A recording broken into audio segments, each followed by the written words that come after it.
Sunday morning again. Just get everything set up. Ooh. A message from Benjamin. What's Benjamin got to say? He sent an attachment. Okay. It's not showing yet. We'll let it download. Now then, let me just try and get this sorted out because the live stream's not showing on my YouTube channel. There we go. It takes a minute.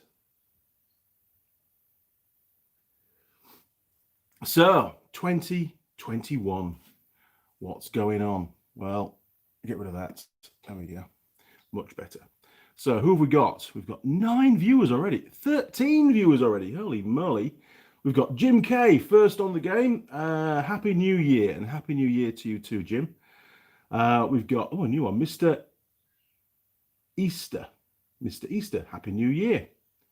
That sounds a bit odd, doesn't it? It's almost like sounds like Happy New Year, Happy New Easter.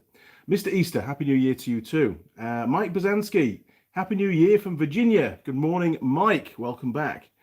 Mr. Easter, sorry, Happy New Year from Alabama. Wow, Alabama. It's nice to know where you're all from. It's very interesting to hear we get people from all over the world, literally all over the world.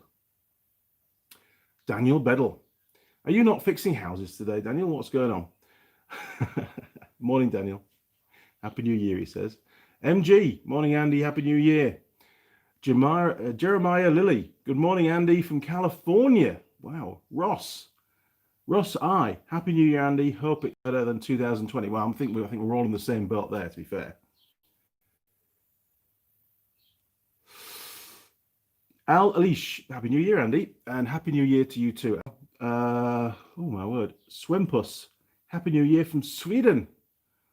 I'm sure I pronounced that completely wrong. I should stop trying to do accents other than the Yorkshire one that's sort of inherent. Well, I used this mug this morning just to start things off from Colin Furs. Oh my word. All right, we've got some discussions on utes to talk about in a minute by the looks of it. And I've been messaging Colin for quite some time, emails and Instagram messages and all sorts. Whenever he puts a post up, well, not whenever, but on the odd post, I'll fire him a message. Because about a year ago, I sent a few YouTube channels the Andy Mechanic calendars, just for the hell of it, really, just because I thought it'd be a nice thing to do. And Colin was one of those people that I sent a calendar to. But unfortunately, it turns out, I only found out, yesterday or the day before, that he actually never received it, which is rather annoying, to be honest. So I'm going to have to send him another one, to be honest.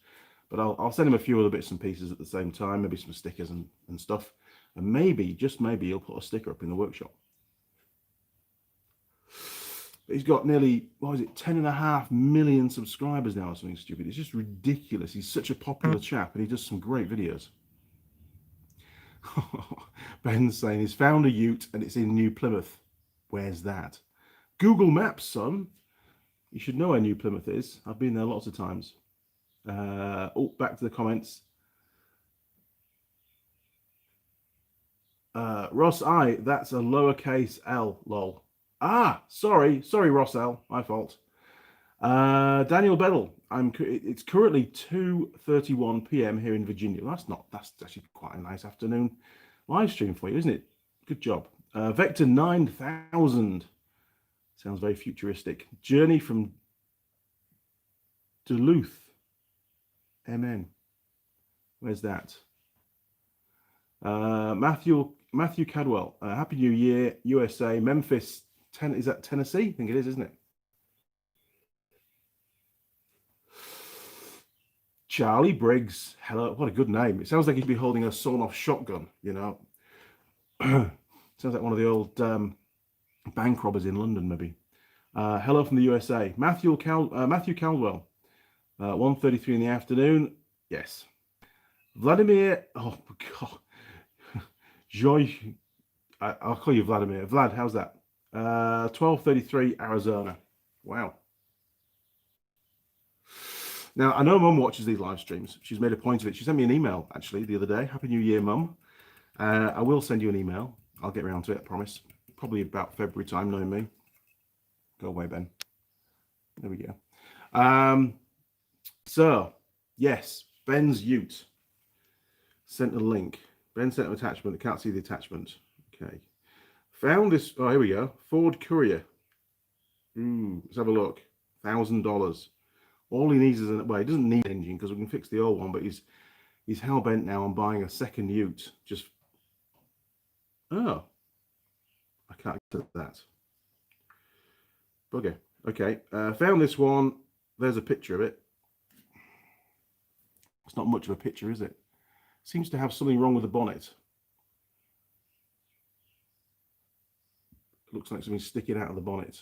Oh no, maybe that's something in the garden. It's all right. It's got a different bonnet to his though. Found this one on Facebook, but it needs a 2 litre. But it's a 2 litre, not a 2.2. It's still 5-speed manual, and the right year for it to all fit. I've already messaged him, and it is legitimately $1,000, not some stupid make me an offer like most Facebook ads. Okay. New Plymouth. It's a bit of a trek with a trailer, son. But it's in New Plymouth though. Where is that?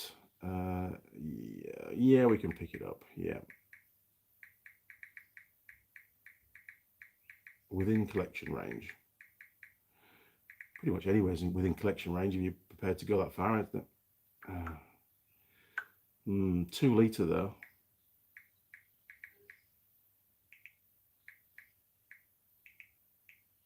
Stupid auto predict. I'd rather he got like for like. Anyway, coffee's getting cold.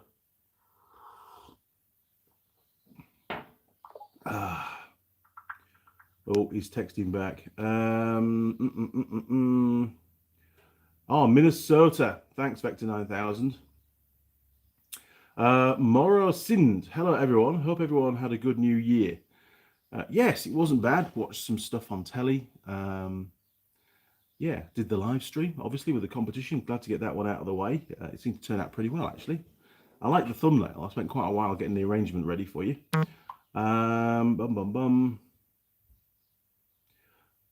Ross L, it's okay. Are you free over there yet, or are you like the UK and still in lockdown? No, pretty much New Zealand's back to normal, in all honesty.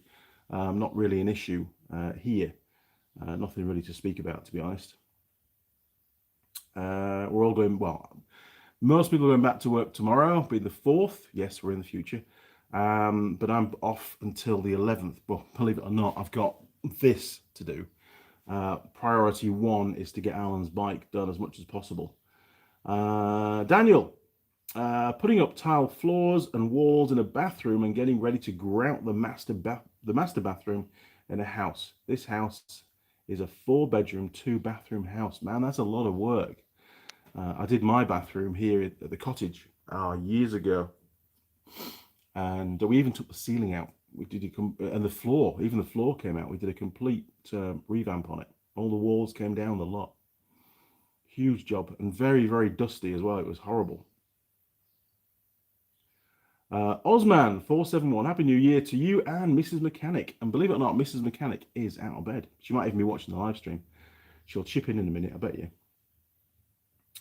Simon Rawl, good morning, Simon. Welcome aboard, mate. Good to see you back. Charlie Briggs, I love your channel. Holly is lovely. Holly's awesome, to be honest. She really is. She's still back up in Auckland. She's hopefully coming back down again sometime, I think, in February.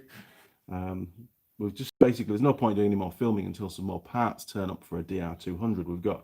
There's a seat coming, a couple of mud guards, and I've got a few other bits and pieces to do on it as well. So probably one more weekend and we should get it pretty much ready for a warrant of fitness. Vector 9000, it sucked. Yes, it did suck. You're right. Kill Switch.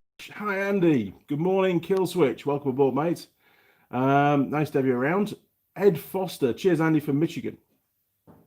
This message is health review. Matthew Caldwell. Oh, you can't swear, otherwise I can't show the comments. So basically, I'll read it out, but I'll have to modify it slightly. It said, Matthew says, it sucks over here. The thing that's been affecting all of us, nobody stays at home and can't stop getting other people sick, with lol at the end of it.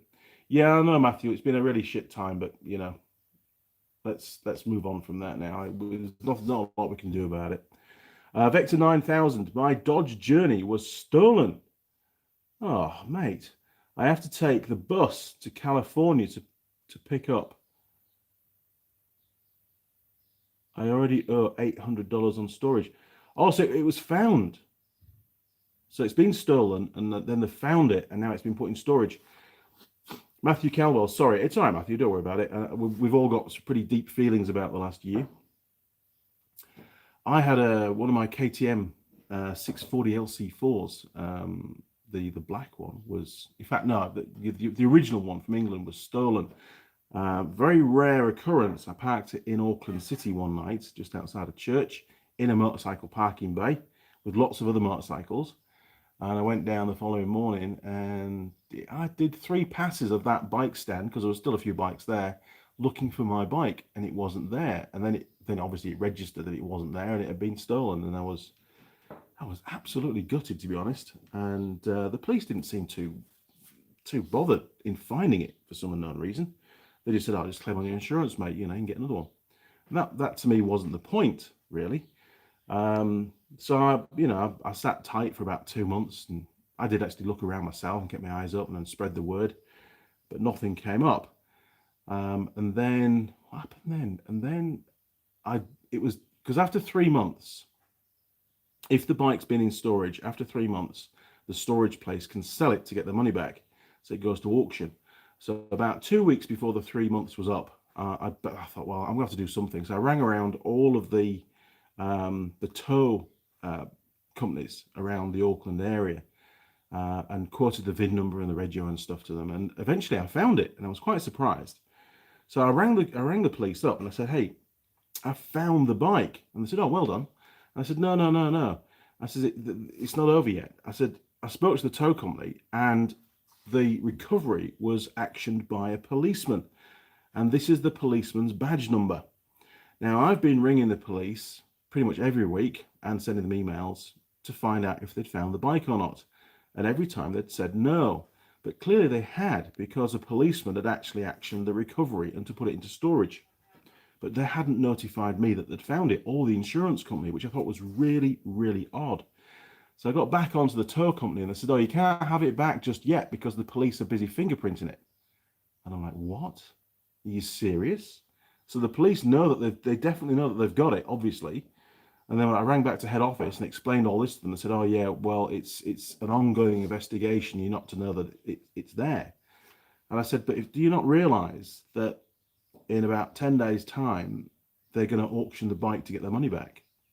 I need the bike back." So they were very reluctant to allow the bike to leave. But I ended up paying, I think it was about 1,300 New Zealand dollars in storage and recovery fee.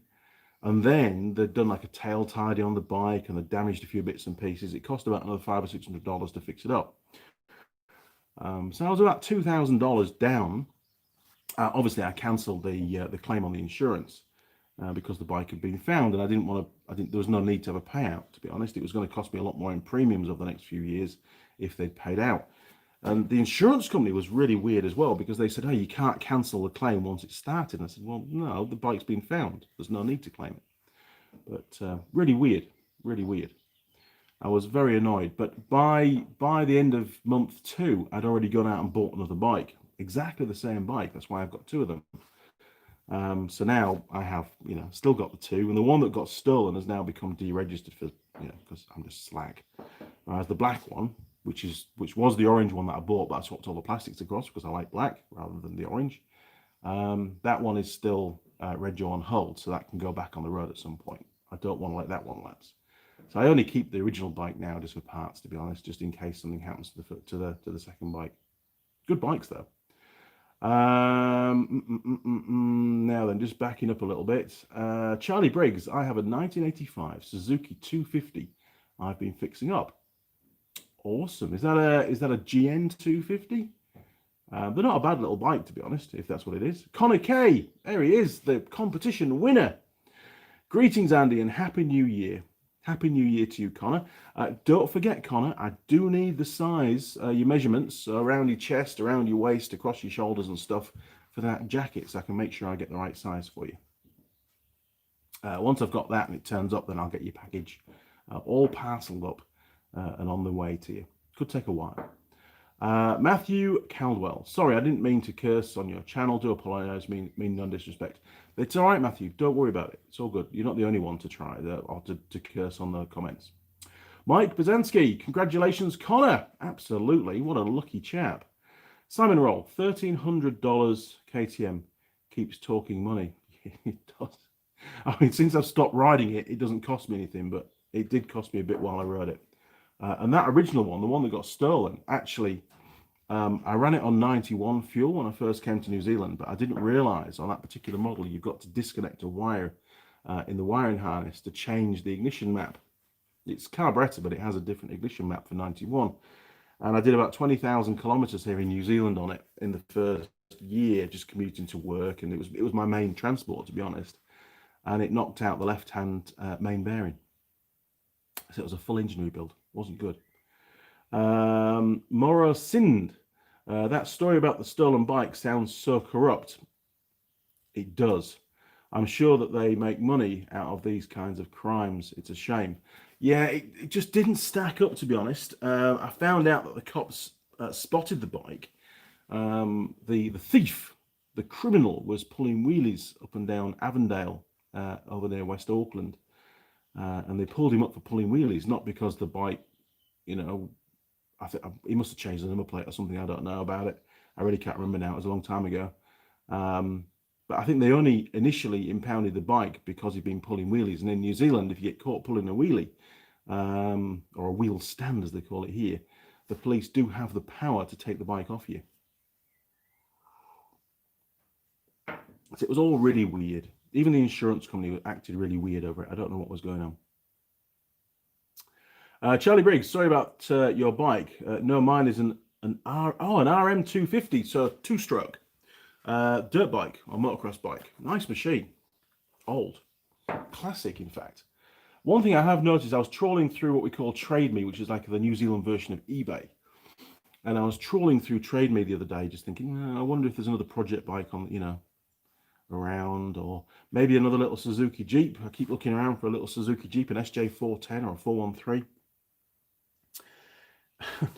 And I spotted a blue one, and they wanted $8,500 for it. It was a 1300, so it was an SJ4. Well, it actually was a Samurai. I thought $8,500. It's just ridiculous money. And there were two other ones, and one was, I think, $5,000, another one was $6,000 or around that mark, and it was seriously expensive. And then there was a farm one where it wasn't. Yeah, I think the $5,000 one wasn't even. You couldn't even road register it. It'd been used on the farm. It got deregistered. Not worth the hassle putting back on the road. But yeah, crazy money. I mean, I used to buy those little Jeeps in the UK, and I bought a lot of them for about £100 each. Just for spares, and some of them were good enough to go on the fleet and work hard. It was just so expensive now, but I will find one eventually. I did come across one, so I have got a contact, and he might sell me it at some point. It's a long wheelbase. They did bring them in into New Zealand much later. I think it's from India, to be honest, from memory, what he was saying. And it's a long wheelbase pickup, and it's got the 1300cc engine, but it's now on that one, it's fuel injected. So when I saw it, he says, I said, can I have a quick look at it? So he popped the bonnet, and I had a little mooch around, and a lot of it looked identical to the old Jeeps that we used to have. But of course, the engine configuration, the fuel injection side of it was all completely different. But he paid $3,000 for that. But again, that couldn't be road registered. They were sold just for use on farms. So again, not as appealing to me. If I was going to do one up, I think I'd be keen to get one that I could put on the road and then go on a little adventure with it. It'd be more fun.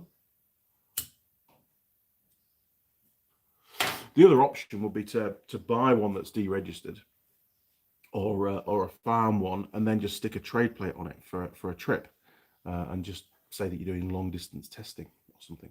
I mean, I think in the South Island and a lot of the gravel roads and stuff that I'd be on, I think you've got to get away with it. That could be the other option. Now then, Machine NZ. Morning, Andy. Happy New Year. Good morning, Machine NZ, and Happy New Year to you too. I'm hoping that 2021 has lots of good things in store for us, because doesn't the universe work? Is it like yin yang? When there's a lot of bad stuff happens, then a lot of good stuff happens. So I think we're about ready for some good stuff, aren't we? Paul Taylor, good evening, Andy. Recently came across your channel after seeing boobs, lol. And already understand what's happening with my carbs leaking. FJ1200, 1989. New parts ordered for the carb rebuild. Excellent. Good man. Yeah, on that kind of age bike, it's a very good idea to do a good carb overhaul anyway. Vector 9000. I'm coming out to New Zealand soon. Good man. Let me know when you're here. We'll go for a pint. Simon Rawl. Oh, and when you get here, get yourself booked into the Distinction Hotel in Christchurch. It's one of the quarantine hotels, but it's a really nice hotel. Simon Rawl. From what I've seen about police in New Zealand, you can lose your license by the roadside without having to go to court. Is that true? I can't confirm that, Simon. I don't know about losing your license. Maybe if you're going fast enough.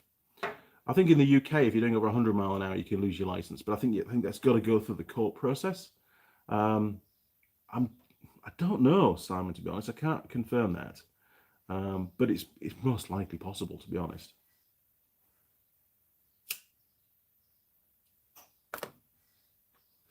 I do remember a while back, and it was quite a few years ago, the police put out a press release, and a lot of the media picked up on it.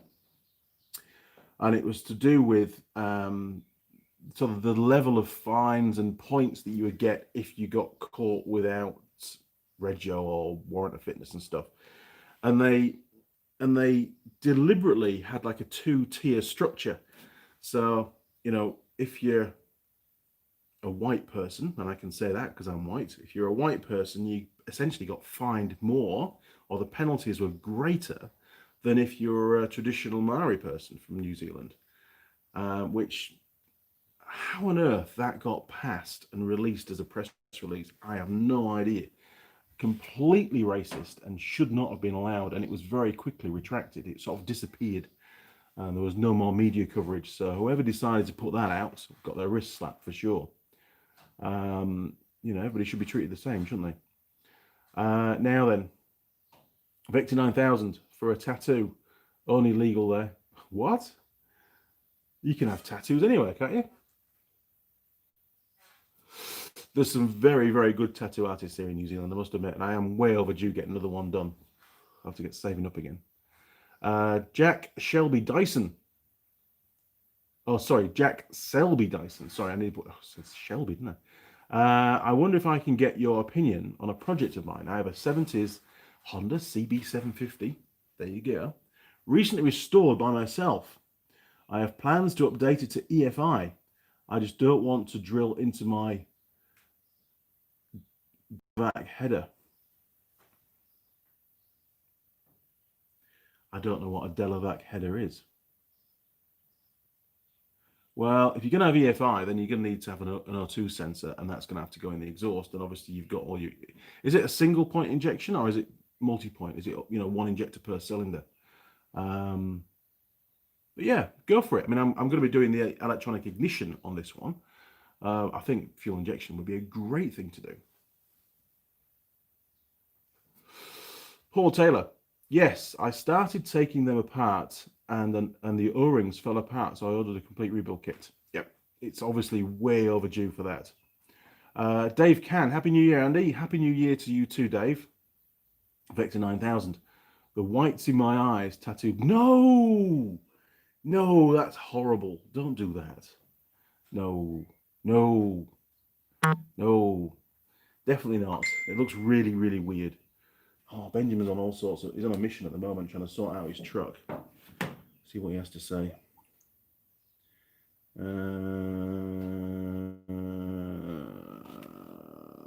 hasn't downloaded yet. Okay. Delavex are a nice exhaust. Well, if you get someone that can, that can do a nice, neat welding job, putting the nuts in there, you should be just fine. I wouldn't worry about it.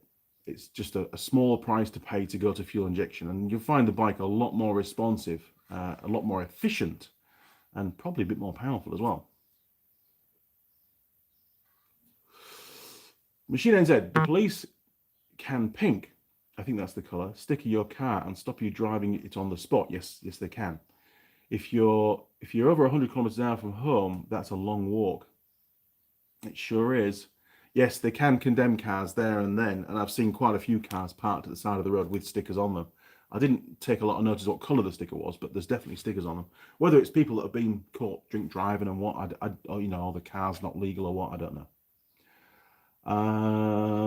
Jack Selby Dyson. It's a very expensive SS exhaust. I want to go multi-point. Yes, I think that's the best idea. If you're going to do it properly. I've done electronic ignition already, and I've installed an M unit. Fantastic bit of kit. Ooh, I'll have to Google that. It's all new stuff to me, is all this. George, Happy New Year, Andy. Happy New Year to you, George. Tom James, Happy New Year all. Happy New Year to you too, Tom, and thanks for joining us the other day. Vector 9000. I'm a bit weird, though, as it should fit nicely. Well, okay, each to their own. I mean, I'm not ruling it out, but any pictures I've seen of people that have had it done, it does look. It's just that it's that one step too far, I think, for me. I mean, even face tattoos I find a bit difficult to get my head around sometimes. But hey, you know, people do it, and that's entirely down to them. It's what you want to do, and that's fine. Polish tourist. Welcome. How's it going? It's going really well, actually. I got quite a bit of work done on the CB750 yesterday. Great segue, by the way. Yesterday, I put to camera the work on the wiring harness and doing all that rewiring and installing the relay. If anyone's got a really keen eye, you can just see the new relay there. So I'm not going to give you too much of a spoiler alert, because the video, I'm halfway through editing it now, so it should be up on the channel within sort of 24 hours or so. If I get my act together, I should get it finished tonight, if all goes to plan. And today is the installation of the Dana coils, and a bit more wiring to do on those, down to where the points are, to get ready for the electronic ignition. I don't think I'll get around to the electronic ignition installation today. We'll have to wait and see. I did watch a couple of videos on YouTube about installing that ignition.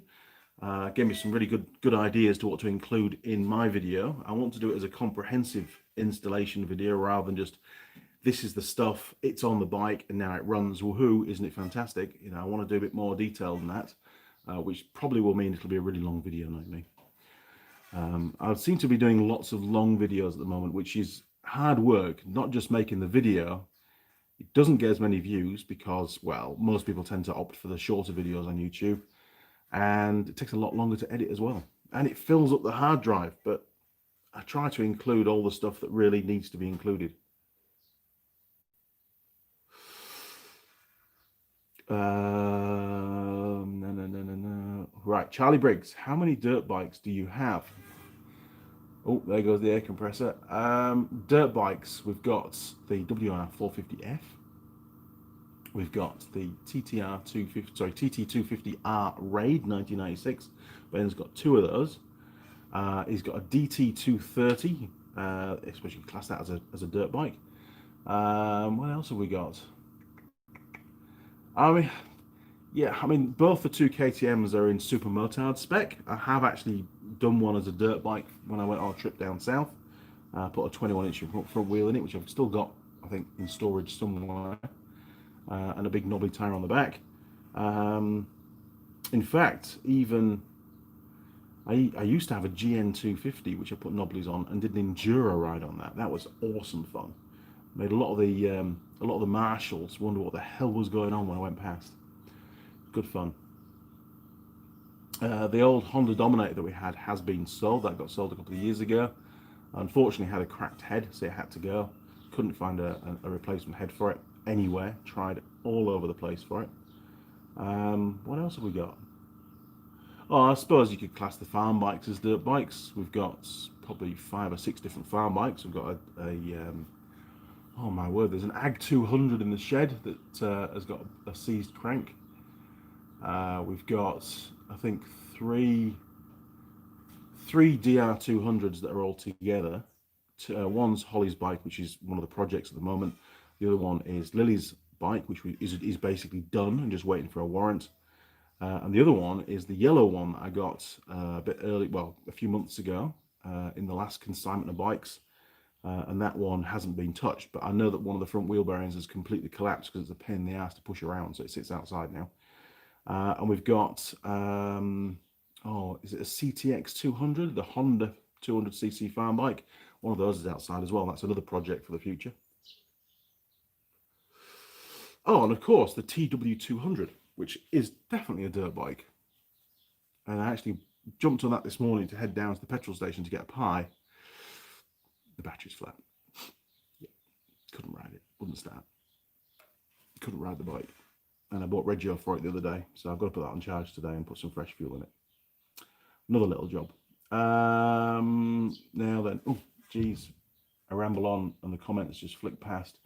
Jack Selby Dyson, Google it. It's a solid state distribution system for all controls on your bike.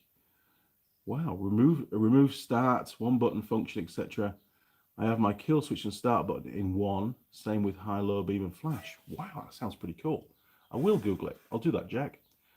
Vector 9000. Yeah, I'm kind of like your Maori Canadian native over here. Oh, okay. Dave Can, where are you in New Zealand? Well, as a generic, I'm near Taupo at the moment. That's where base is. And it's going to be here for a long time, I think. Although Mrs. Mechanic has got an urge to go and live in the South Island, but I don't know when that's going to happen. And I can't take my workshop with me. I've put a lot of work into doing this workshop. I don't have to build another one. I might have to take it down, take it with me and reassemble it down there. I don't know. Harry Darg ran a fan blade in my left hand. Ooh, hang on. Ran a fan blade in my left hand, metal one, and my van, and it hurts. Of course it hurts. Holy crap, you'll be very careful of those, especially those metal ones. Like the old Land Rovers used to have metal fans, didn't they? They were dodgy as hell, those things. Jack Selby Dyson, the long videos are great. I love them. Do you have Patreon? Yes, I do have Patreon. I definitely support that for long videos. Okay, well, it's good to get the feedback. It really is. If you go onto the homepage of Andy Mechanic YouTube, and on the banner, there's some little icons down there, and you can click on the Patreon one there, I think. Or if you go to the description, there should be a link in the description as well. Tom James, is there a new calendar near the lathe? There isn't. There isn't. That's Miss Forge December just over there with the red tape in the strategic place for YouTube. I don't know if Jared's 2021 calendars have turned up yet. He says he has got one for me when it arrives. So watch this space. It might be in Auckland when I go back up in a couple of weeks. Vector 9000, since you do think it's a weird to get that tattoo, I'll make sure that I go out with that pint with you before I get it done. All right, mate, that sounds good. Simon, surprised you don't have a 022. Oh god, you throw these things in, don't you, Simon? Let's have a Google. Right, so Cero. Let's have a look.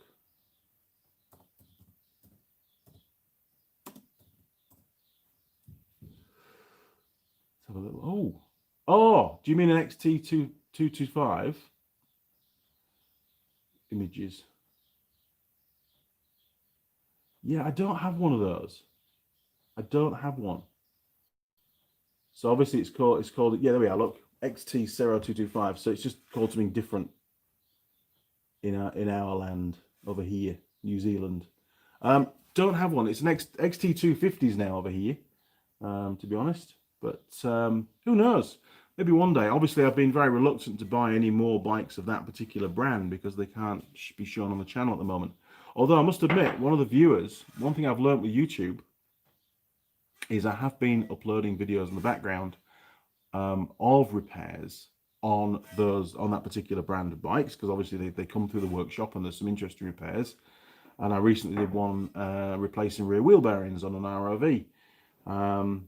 And I got a message to say, hey, Andy, I've just spotted this video on your channel and it's got the wrong brand in it. Do you realize that the public can get to it? and I'd uploaded it as unlisted, but I had at the time, I'd put it into some playlists.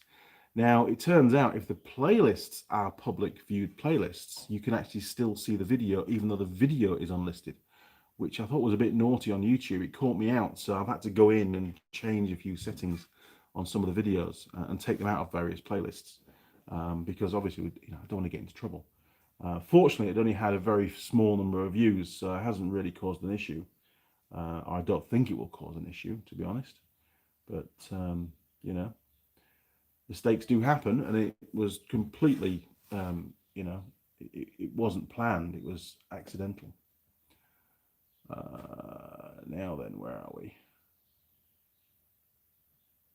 Jim K. Andy, just got back helping customers. Oh, you're back. So it'll be Saturday where you are, Jim. So obviously you're open.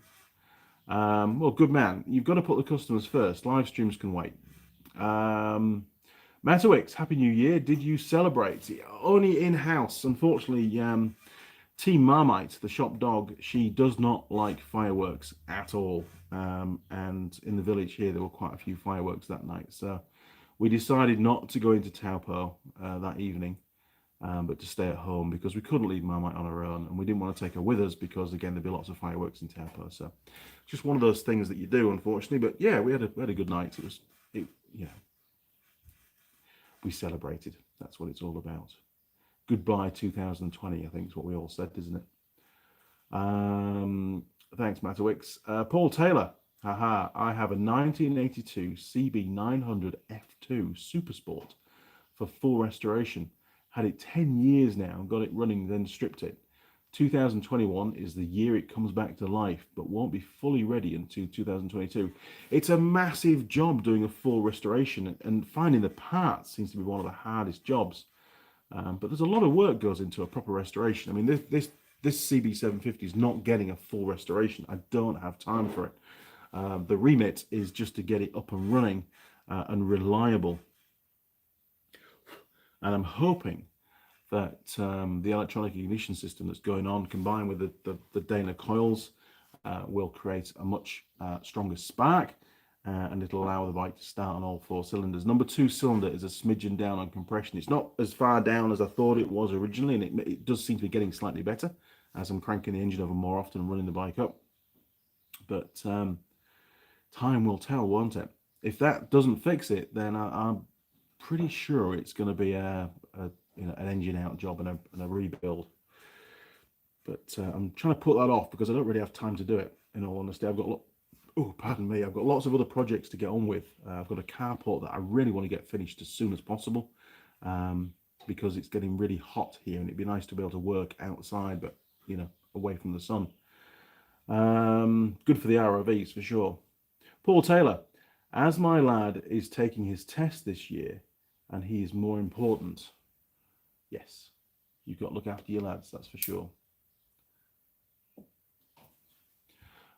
Dave Can, my sister lives with her family in Hamilton. Wow. The Tron, we call that, don't we? Once you're in Hamilton, you can't get out, basically. That's all sorts of weird things happen in Hamilton, so they say. And I'm not going to say that. Harry Darg, that bearing you replaced with Holly should have tried putting grease on it first before pressing it in. Yes.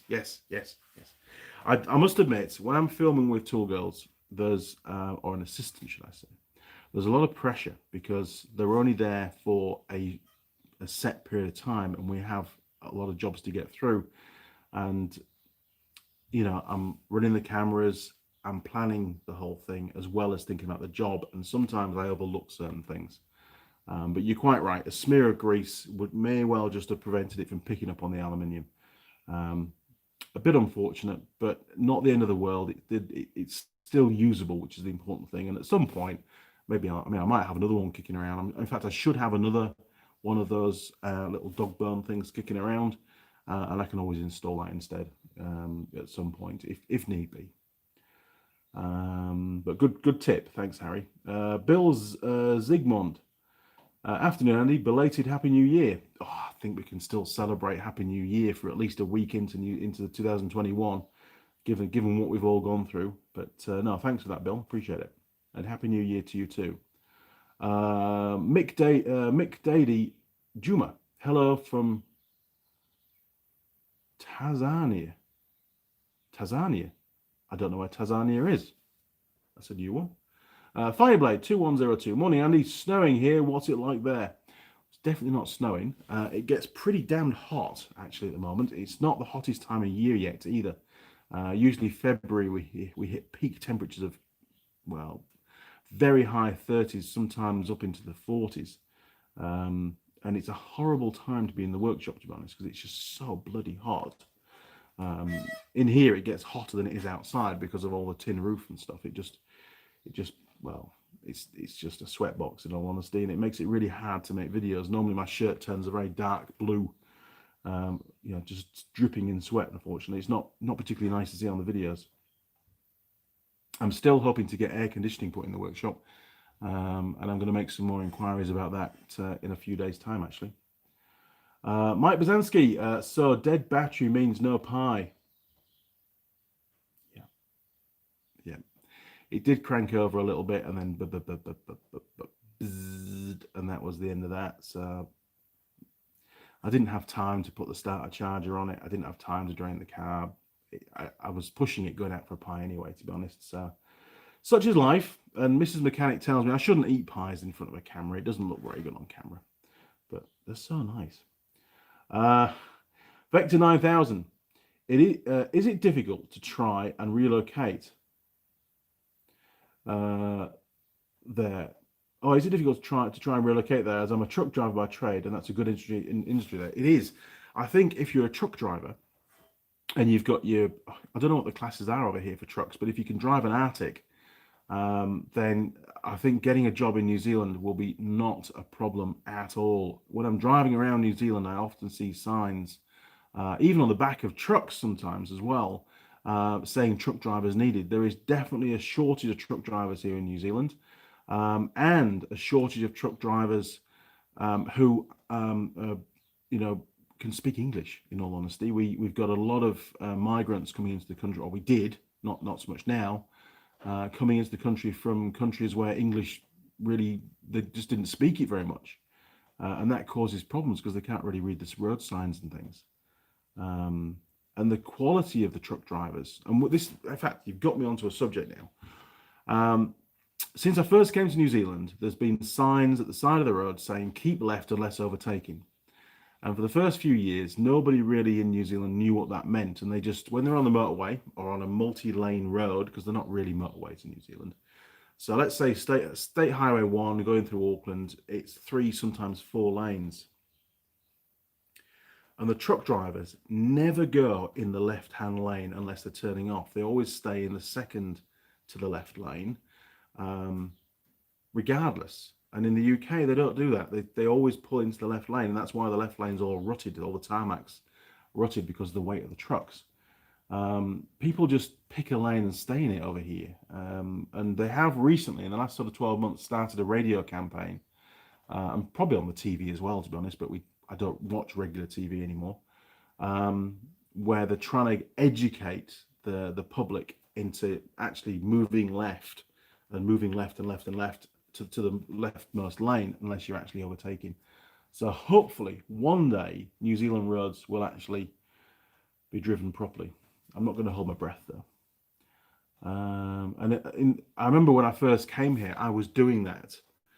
And people were wondering what the hell's this guy's doing, because you'd be in the left lane, you go to the middle lane to overtake something in the left lane, then you go into the outside lane, or the overtaking lane we used to call it in England, the furthest to the right lane, overtake something, and then you go right across back to the left lane again, and it almost looked like you were lane hopping all the time, but you're actually following the English rules, and those rules should apply here in New Zealand if you drive by the road code, but in reality nobody did, and there was lots and lots of undertaking going on. And it was quite dangerous, to be honest. It took a while for me to get used to all this undertaking. But anyway, that's a whole different story. Sorry, just got to rewind a bit. So yes, I don't see any problems at all with you getting a job here as a truck driver. It shouldn't be hard at all. And if you need any help, I've got a friend, Simona, who used to be she's an immigration agent She's got lots of contacts and very, very good at doing immigration. She helped me and my family to get in. Very dedicated. So if you need any help, I can. If you send me an email through, I can pass on her details to you. Now then, Jim K, do you have a product called Ring Free or Engine Med RX? I haven't heard of either of those, Jim. I mean, to be honest, I've never used that kind of stuff. But I can certainly find out. I'll get back to you on that, Jim. Mick Dady Juma, I'm speaking Swahili. Ooh, please. I don't understand well English language. I want to study what you do. I get lots of requests like this from people all over the world wanting to get into the automotive industry. And I always suggest to them, look, if you want to make, a reasonable crust, then get more into the diagnostics, more into the electrics, the electronics diagnostic side of things, as opposed to just doing basic servicing and things like that. You'll earn a lot more money doing that. But yeah, I mean, you might be able to get a place at Unitech. They do still teach a year's. Oh, dry throat.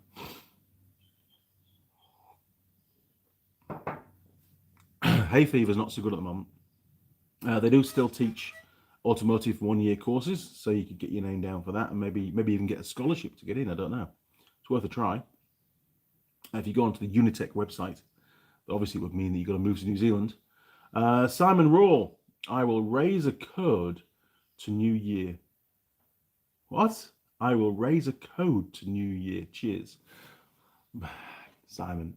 Oh, cider. There we are. Look. I will raise a cider to New Year. Cheers. I've had quite a lot of cider in the last few days. I need to stop for a bit because it was a cider in a bottle that they do here at the nearest shop, and it's, I don't know, it's like scrumpy, and it's really strong, to be honest. I'm not sure what's in it because I always feel a bit weird the next morning. Igor's Dubrovskis. Andy, you must install an air conditioner in the shed. Yes, I must. Russians that are living in Crimea use them a lot in their workshops. I do need to do it. I do. And I don't think it'd be that hard to do either. Drew Dastardly. Morning, Drew. Tanzania is in the Northern Territory, isn't it? Only joking. I don't know where it is. I've heard of Tanzania, but I don't know where it is. AJ44. Happy New Year, Andy. If it's too hot, I'll send you some of our minus 20 degrees C. If you send us some heat this way. Yeah, we'll do a heat exchange. That sounds a good idea. Brendan Lee Grant Mills. What a mouthful. Happy New Year, Andy. Sorry I'm a bit late, mate. That's all right, Brendan. Don't you worry about it. It's all good to have you on board. 43 viewers as well. It's pretty good. Simon Roll. If you have ever done anything big in the UK, the ruts in the left lane are like being stuck in train tracks. They are. I used to drive all over the UK for many years, doing what we used to call dealer transfers. Dad used to have we used to have a family car business. And at the height, we used to be Nissan for many years, and then they changed to Renault. And especially during Renault times, I was often asked to drive the pickup truck, the one-ton pickup and the car trailer, to take a particular car to another dealer. Maybe it was the wrong color or the wrong spec, and swap it for something else, and then bring that one back. So I sort of got flagged as the driver, because if we took a mechanic off the hoist and sent a mechanic, it used to cost us a lot more. So Dad used to send me, and I got paid very well for it. And there were some long drives, some very long drives, and I did thousands and thousands and thousands and thousands of miles doing that job. And quite often it wasn't a short trip, it was usually down to London or up to Scotland or into Wales, or I went right down to Penzance one day. It was just monstrous.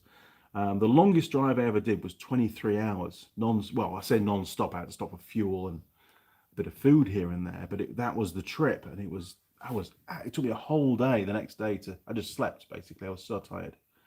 But I suppose when you're young, you just get on with it, don't you? But yeah, those lanes are pretty badly rutted, and I remember the trailer used to kick because it was slightly wider, and it would kick. One set of wheels would drop into the ruts, and the other one would run out of the ruts, and it would drop across again. It was a bit a bit weird sometimes, especially when it was wet. It used to really upset the trailer. Connor K, go on and eat a pie. We don't care. Oh, just jumped off the top.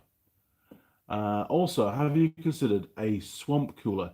Yeah, I've heard of those swamp cooler things. I don't know. Yes, I suppose they work, but they do introduce a lot of moisture into the air, don't they? It would be a bit of a compromise, and I think it would only really help on a local area in the workshop, whereas I want to get the whole workshop nice and cool, especially when I'm filming with the tool girls, because they get really hot in here as well. Or cold. So I want to get, what's it called? It's not just aircon, it can actually do heat as well. So in the wintertime, I can actually raise the temperature slightly, which would be quite cool. I don't know how much humidity you have there. It's pretty bad, to be honest. They can impact how well they cool the space. It does get quite humid, I must admit. But thanks, Connor. It's worth a try, but I'm really got my sights set on proper aircon. Nut Barsden. Sorry, yes, Nut Barsden. Stopping by to say hello. Had a thought about Holly's motor mounts on the farm bike.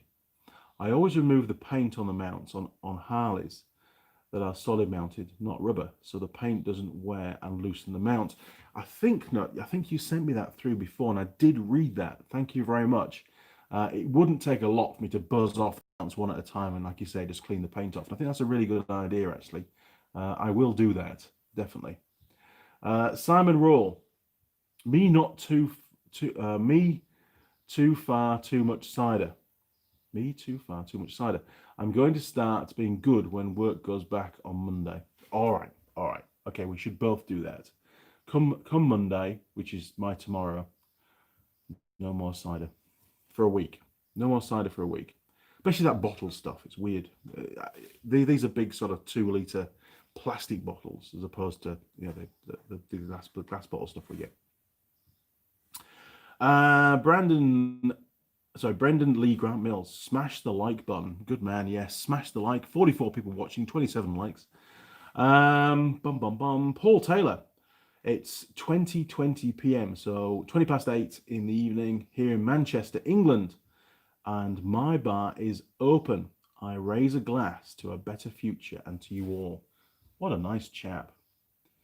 Yes, Happy New Year, Paul, and good luck for 2021. I'm sure it can't be anywhere near as bad as 2020.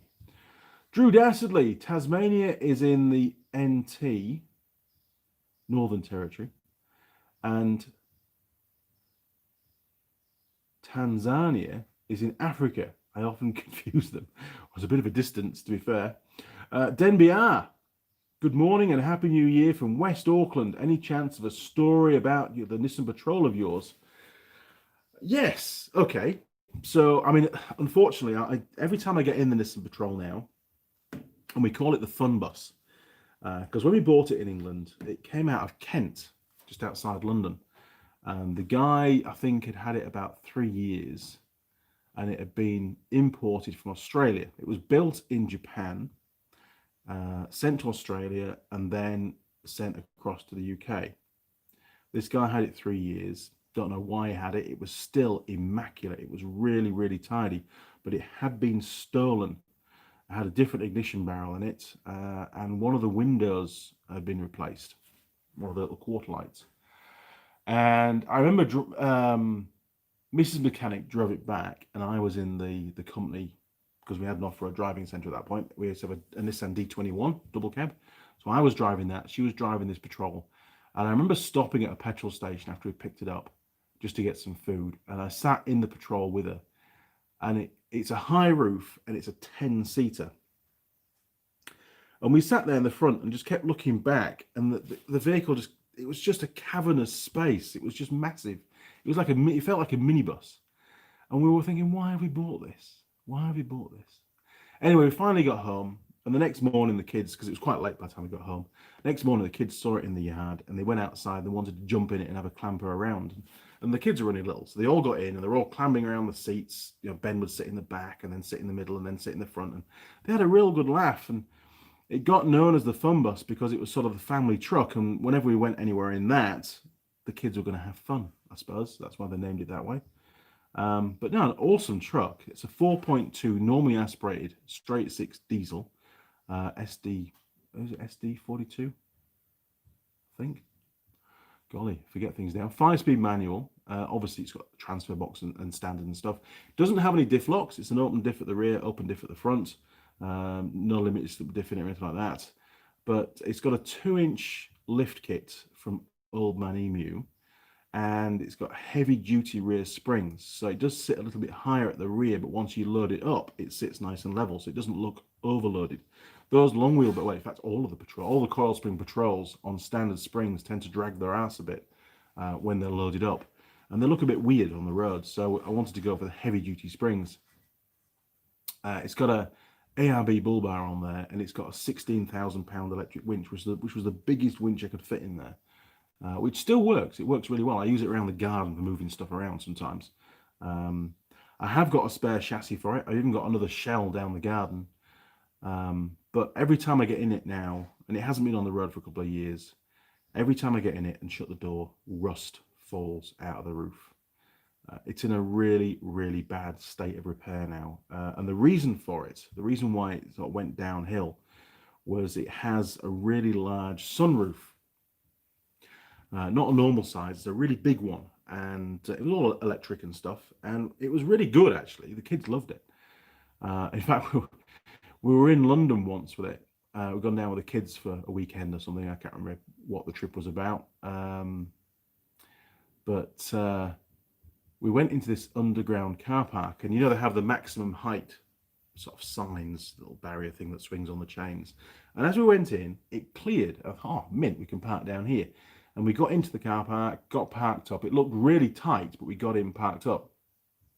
And the next morning, we left the hotel, and we had to drive out. And as we drove out, they'd obviously put some more pipe work in the car park in the ceiling, and some of it like fire sprinklers, I think, and some of it was a little bit too low, so we had to open the sunroof, and Ben popped up out of the sunroof and he was pushing these bars up to clear the roof of the truck. So I had to drive really slowly, otherwise it hurt his arm, but he was just pushing them up as I was driving along. We finally got out of the place, but it was ridiculously tight.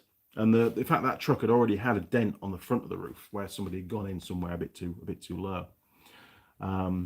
But yeah, that sunroof, the seals on the sunroof started to leak probably 2 or 3 years into being in New Zealand, and I didn't know, because it's got the roof lining and everything, and of course the water was getting in and it was causing corrosion, and it really did rust out that roof. And now all the little channels around the outside are all pretty much fallen off, and it's way beyond repair now. I've done some repairs to it over the years, but it's just not worth it. It's a fantastic machine, but it starts every time, you know. I charge the battery up and it starts, it's mint. But there's just too much work. I don't have time to do it. And I don't think I have the skill to make it look tidy enough either. Ben wants to make it into a pickup truck, so we just keep the front cab. But even the front cab area now is getting really rusty, so we'd have to use the other shell. So we'd have to convert that to a cab and then make a tray. Making the tray is easy, and it needs some chassis repairs, but I have got a spare chassis for it, so maybe we just re-chassis. I don't know, it's all work, and it needs a big shed to do it. There's no way I can fit it in this workshop. So there you go, you got a story and a bit about the Patrol. Good bit of kit though, and I think we call them a Patrol GR in the UK. Over here they call them a Safari in New Zealand. I think personally they are the best of all of the Patrols. They are super strong. The chassis on them are massive. And the only reason why ours started to rust from after it left the UK was because it was in a container for 3 months. And I think the container must have leaked and it got a lot of salt water in it, because by the time it got to New Zealand, there was quite a bit of rust on it, which was, I was really quite sad, to be honest. It was a fantastic machine. We ran it around in New Zealand for like 9 years without any problems at all. Just did the work, did lots of towing, moved house millions of times. It doesn't owe me anything. I only paid £2,000 for it, and it was mint when I bought it. Over here, they're really expensive, and I do intend to buy another one. I really don't want to be without one, especially when I don't have a company car anymore. I'll need something. So it's either going to be another Patrol, and then I can swap across all the lift kit and the winch and the bull bar and stuff, Or I was looking at the possibility of buying one of the new V8 diesel Land Cruiser utes, but it probably wouldn't be a ute. It'd probably be the full truck because it's more versatile, you know, rather than just a pickup. Because I've got plenty of trailers, so I don't need a pickup. So there you go. Lots of information there. But those Land Cruiser V8 diesels are about $100,000 over here. They're not cheap. Drew Dastardly, swamp coolers only work in dry places like Arizona. Yeah, I don't think it'll work here very well. It rains a lot in New Zealand and it's quite humid a lot of the time, especially in the summertime. Vector 9000, hey brother, do you think you can get some like channel t-shirts with your logo and everything? And maybe some designs. That's a good idea. That's a really good idea. Yeah, because I mean, Teespring, they do lots of different t-shirts, printed t-shirts and stuff. So maybe I can organize something on there. I've sort of fallen out with Zazzle a little bit, given the fact that they just don't like any of the logos and stuff that I use. Even the Andy Mechanic logo they don't like, which is, I just can't get it. I don't know what's going on there. So yeah, I'll look into that in the next few weeks. I will. I'll maybe try and organize some kind of a cheaper kind of a t-shirt rather than these really expensive shirts. We'll work something out. Totron got two late 80s DR200s to rebuild for 2021. The bright yellow ones don't have any tool girls in the trailer load of parts though. Damn, mate, honestly, having a tool girl helping you out doing those would be so much more fun. It really would. I think they're a really good little bike. I mean, obviously this project with Holly and the one that I did with Lily previously has pretty much covered most of the repairs on that particular model of bike. Although we haven't done any engine repairs yet. So I do have a couple of spare engines. One's going to go into Jared's buggy when I finally get around to starting that. Although I've got to get this finished first. I've got to just pace myself. And then I've got another one somewhere. It could be under this bench actually, or in the other shed. So I'll be doing a full strip down of that engine and probably a rebuild on it. You know, we'll do a rebore, new piston and rings and a new clutch and all that kind of stuff. So I'll break all that down to different videos just to cover all the engine stuff. I even bought a puller for the flywheel, so I've got all that ready to go. Again, just time really, and I just need to clear out the current projects. Connor K, the component that cools and is that heats? Oh, there we are. Yes, the component that cools and heats is called a heat pump. Like a conventional aircon, it pulls a fair amount of amps. But since a heat pump is one machine, it's more bang for the buck. That's exactly what I want to get. I want to get a heat pump for the workshop. And they have those a lot in the hotels that I go into. So yes, I need to price up a heat pump with installation for the workshop. I don't know where on earth it would go. I don't know. There's not really much of a wall left, but maybe where that window is could go there, I suppose. That might work because there's a bit of a gap on that side as well. I'd have to clean away all the greenery though.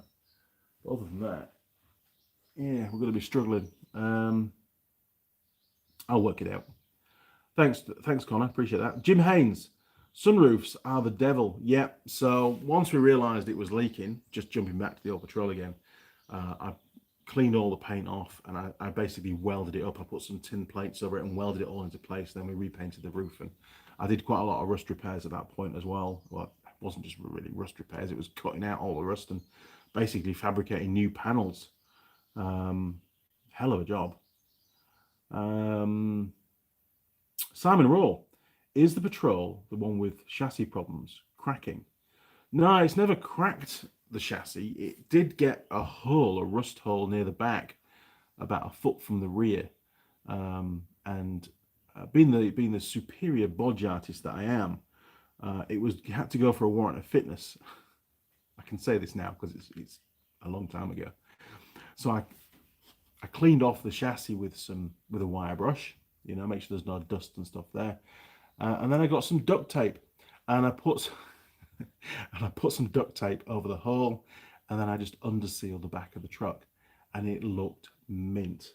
And I took it for a warrant, and the guy had it there on the hoist, and he's looking at it going, mate, this truck is in such good condition, no problems there, chassis tick. And I couldn't help laughing. Honestly, it was so funny. couldn't see the line of the tape because the underseal was so thick. It was perfect. It was seamless. It was brilliant. Ben thought I was terrible for doing that, but there was still lots of meat there. It was only a small hole. It wasn't a biggie. Terrible. And the hole's still there, and the duct tape is still on it. It's probably a lot bigger now. Tortron. Tortron. Sounds like my utes, rusted out all around the edges of the firewall. Yeah, there's a bit on the patrol around the firewall that I've fixed a couple of times. Had to make a new roof for it, as it had some attempt to shrink the dents with a torch.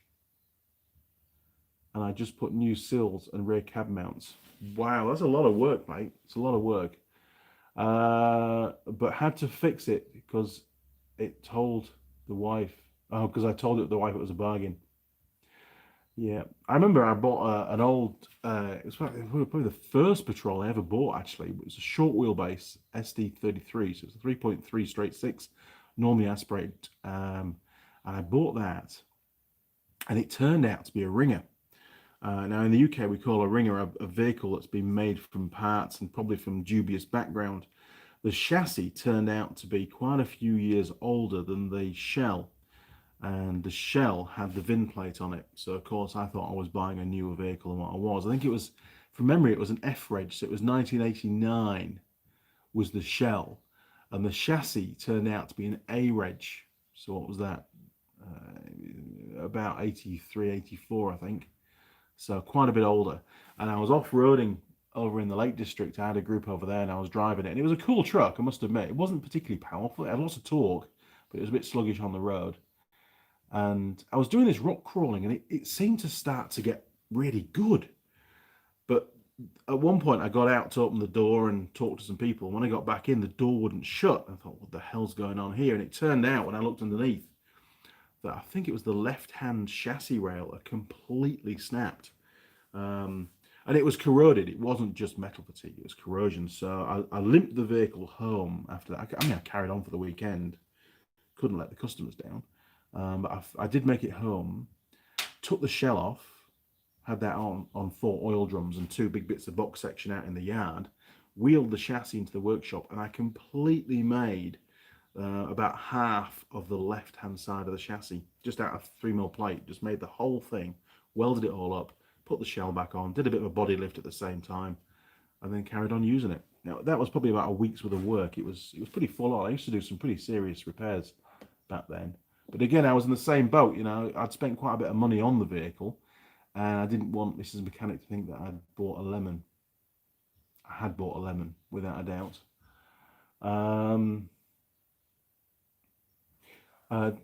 Denbiar, thanks. I thought you drove the patrol safari here.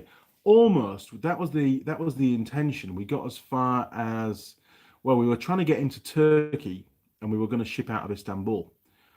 We had a container lined up already on the docks, ready for us. But the Turkish officials didn't want to let us in for whatever reason. We didn't have a carnet for all the gear on the trailer, so we had to turn around and go down to Athens. And we shipped out of Athens. There's no way we could have afforded either the time or the finance to actually drive all the way to New Zealand. It would have been a fantastic trip, but we just had to get to New Zealand. There was a bit of a story behind it, Denby. Can't go into it on the channel, unfortunately, but we just had to get here. Time was of the essence. But the 6,000 Ks that we did drive was phenomenal. It was a hell of a journey. And one day I will make a video about it. I've got all the photos. I don't have any video, but I've got all the photos from the trip, hundreds of photos, so I can talk you through the whole trip. Jim Haynes, I do have an Andy Mechanic keychain on my Honda. I think you mean ATC. Honda Arc? Oh, on my Honda Arc. I use as the sprint car races to start the cars as a safety crew also. That's awesome. Has anybody ever asked about it? That'll be interesting. Lupsido Alcon, morning Andy. Good morning, Lupsido. Good for you to join us. Thank you. Drew Dassedley, heat pumps are great and aircon switched to work in reverse because they are something like 4 times as efficient as normal electric heating. Yeah, they are very efficient, the ones in New Zealand, especially. I keep seeing the adverts from. I will get around to it. I will. I need to do it because it does get stupidly hot in here. Osman471, a Land Rover Discovery 1, so Mark 1 with sunroofs are called inbuilt showers. Yeah, I wish I'd noticed that mine was leaking. It would have probably saved the truck, to be honest. Jim Haynes, Honda ATC, spell check, got it. ATV, yeah. I thought it had there, Jim. No worries, matey. Harry Darg, I had an 89 Mustang that had a rod bearing going out of it. Drain the oil and put ATW90 gear oil in it, then traded the car. You cowboy, you can't do that. I did have, what was it? It was a Daihatsu 4-track. It was. And, or was it the Daihatsu? It might have been one of the Suzuki's, actually. And it got a big end knock. I remember taking the sump off and just pinging out the shells, putting some fresh shells in, putting the sump back on, and it was mint. Never had any more problems out of it. It was a real quick fix. Didn't even bother getting the crank ground or anything. It was just, a morning's job. Very happy with that one. Simon Roll, a true king of Bodge is my mate. Iron filings in the filler. So a magnet sucks that old transit. Oh, to a magnet sticks. So a magnet sticks. Oh, okay. Iron filings. That's terrible. Message health review. Eck.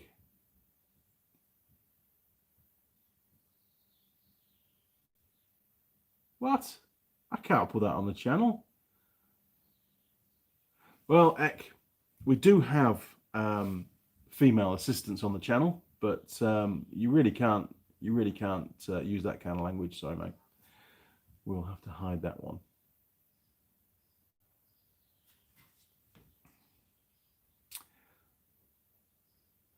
Right, Drew Dassedley. Harry Darg, you didn't put sawdust in it to make sure, lol. Yeah, I've heard of that trick before. Lupsido, not very happy with the braking performance of my Cruiser. Which mod would you do first to improve that? I have bled the circuit 4 times already. The brakes on your machine should be awesome. So obviously disc at the front. Is it disc at the rear or is it drum brakes at the rear? And you've obviously got the brake booster, the vacuum booster. So is yours diesel or petrol? I can't remember what it sounded like when you were in Dunedin. If it's diesel, then the vacuum comes from a pump on the back of the alternator, and you might find that that pump has worn out and it's not giving as much vacuum as it should do, and therefore you're not getting as much assistance as you should. Also, check all your wheel bearings and stuff, because if there's movement, especially on the front, if there's movement on your front wheel bearings, then some of the travel basically just has to bring the disc to be vertical before it starts to brake. So check that as well. But if it's diesel, I'd definitely suspect the vacuum pump on the back of the alternator first. Harry Darg, no sawdust. I should think not. Can't be doing that kind of stuff. So I didn't get a pie. What I did bring, I don't know if you guys can get these around the world, but these are Cookie Time cookies, and that's the Cookie Monster. Now this was a pack of 9, and it's only got 1 left.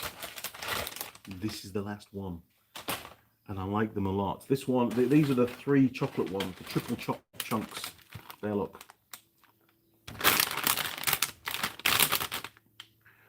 Very nice. And the worst thing is, when I'm down the South Island, it's just north of Timaru, I think. I go past the Cookie Time factory, and they have a factory shop, and I've managed so far not to stop and go and load up the truck with cookies, because I'm sure they're bad for me, but they do taste really nice.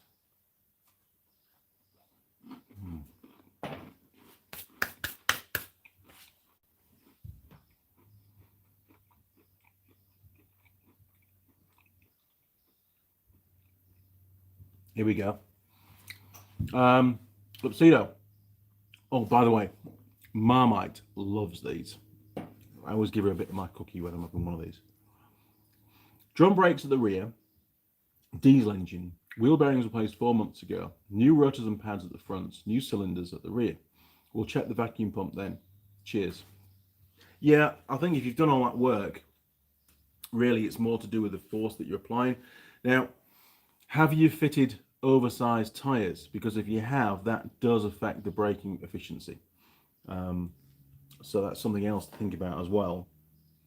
It might be that you might need to either get a better, more powerful vacuum pump or a different brake booster for it, so that you've got some, additional force just to counteract the larger tires.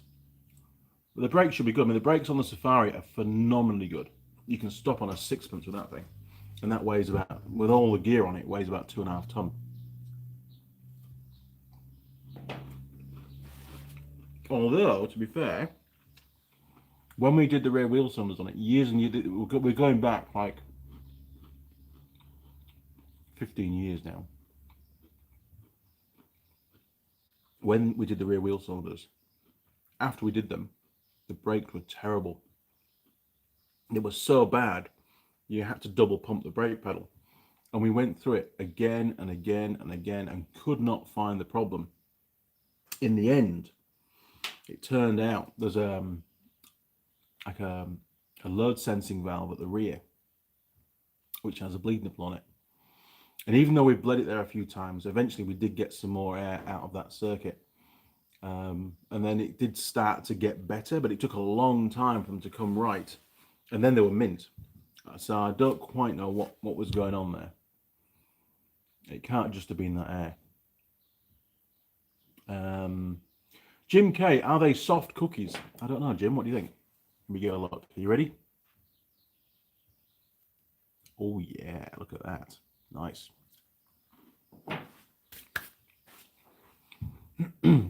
That came out really well on the camera, actually, didn't it? Good job.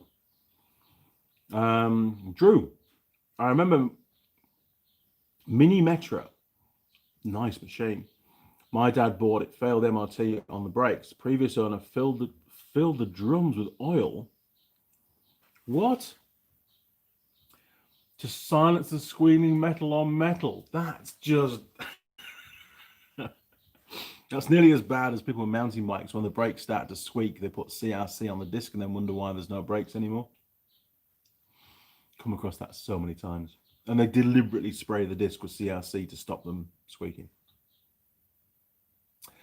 William Wallace. Freedom. Classic car storage over winter. Should the tank be full or empty? That's a very good question. Obviously, you don't want any rust to occur. That's the biggest problem, isn't it?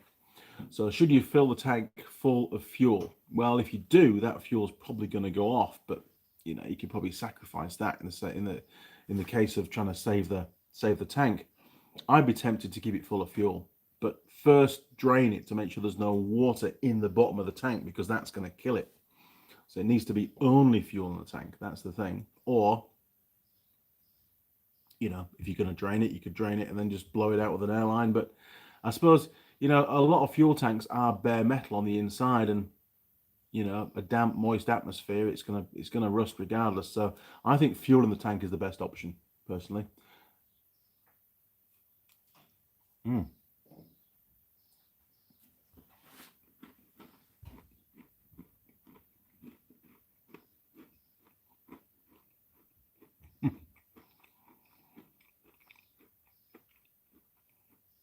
Tom James. So, I bet they didn't squeak. They didn't. Not after all that oil being there. Harry Dad, my brakes were all mushy like that, and I changed all the springs, and it really helped a lot. Wow. So just the springs between the shoes. That seems a bit odd. Lupsido, 32-inch tires, so quite a bit bigger. Here we go.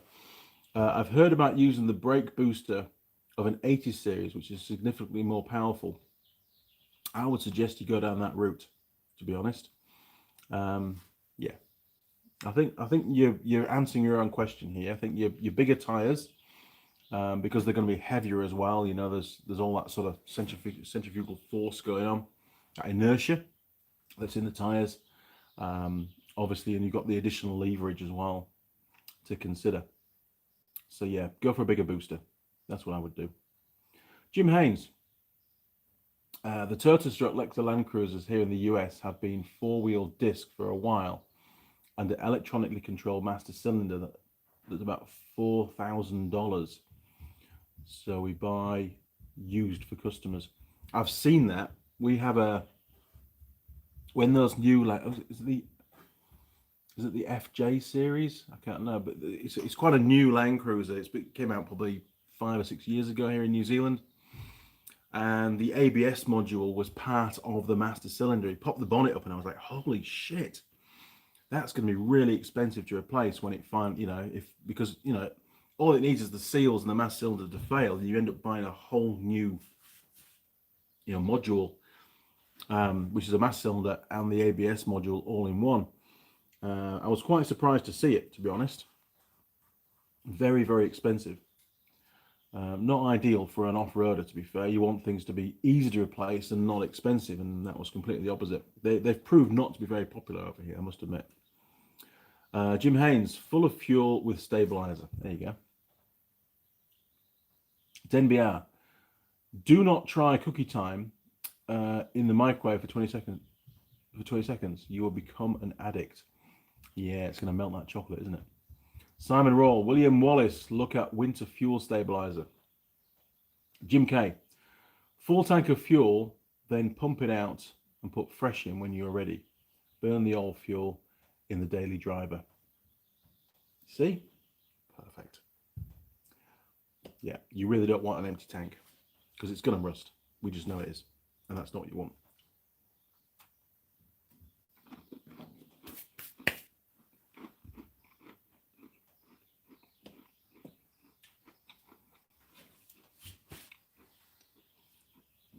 I came out here this morning to this live stream and I didn't have any parcels, not any post, or really very much to talk about. And that's been the case a couple of times doing these live streams. And I think, oh, golly, what we're going to talk about. But it's amazing. You guys always find stuff that's interesting to talk about, asking, quite cool questions, to be fair, which then spurs a few little stories. So there you go. So what are we on? Hour and 22. An hour and a half is going to be the limit. I've got to get on with this bike. I really do. And yeah, get as much done as I can. But it's going to plan. Yesterday's wiring wasn't too bad at all. I'm not going to show you. That's all part of the video. It's going to be out soon.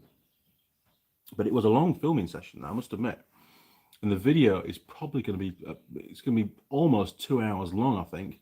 I'm going to have to just try and be really conscious about how I edit it up, and try and bin as much footage that I don't need as possible to try and bring that time down a bit, because videos can be too long, to be fair.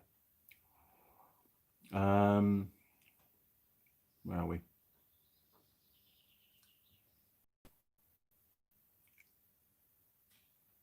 Jim Haynes, I was late. Did you talk about the Honda ignition?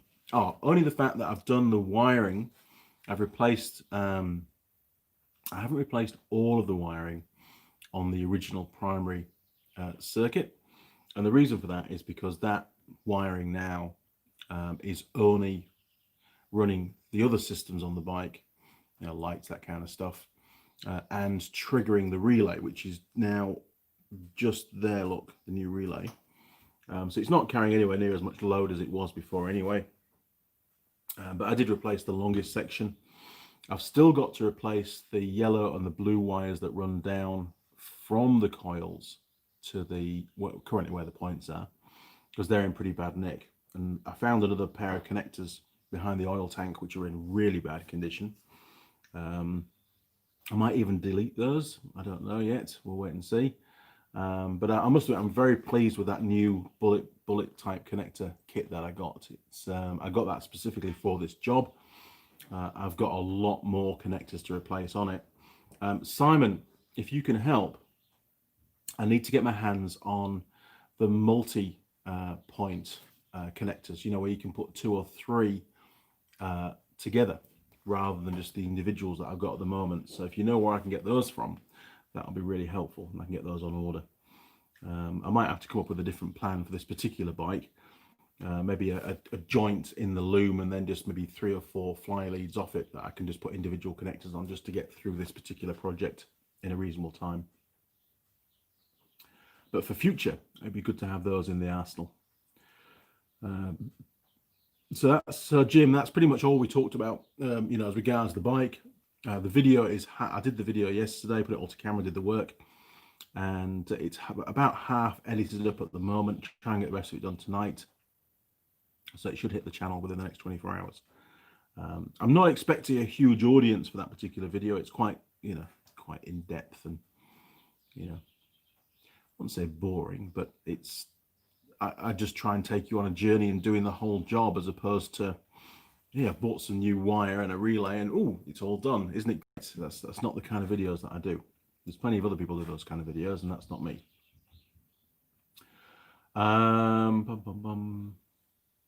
Oh, Simon, did you get the new plug for the CB ignition switch? Right, here we go, Simon. Right, I sent an email to Koji Cat, Automotive and Marine. Thank you very much for the link. And there's a couple of things that I want to get from there. I need to, well, I can probably source some amalgamating tape for the loom locally. That shouldn't be a problem, but I was going to get some from there. And I was going to order 2 pairs of those little plugs, one for stock, or in case I mess one up. And I got a response yesterday. It says, Andy, Happy New Year. Thank you for your email. We do have stock of those parts. However, we're now closed until the 6th of January due to a large COVID spike in our area.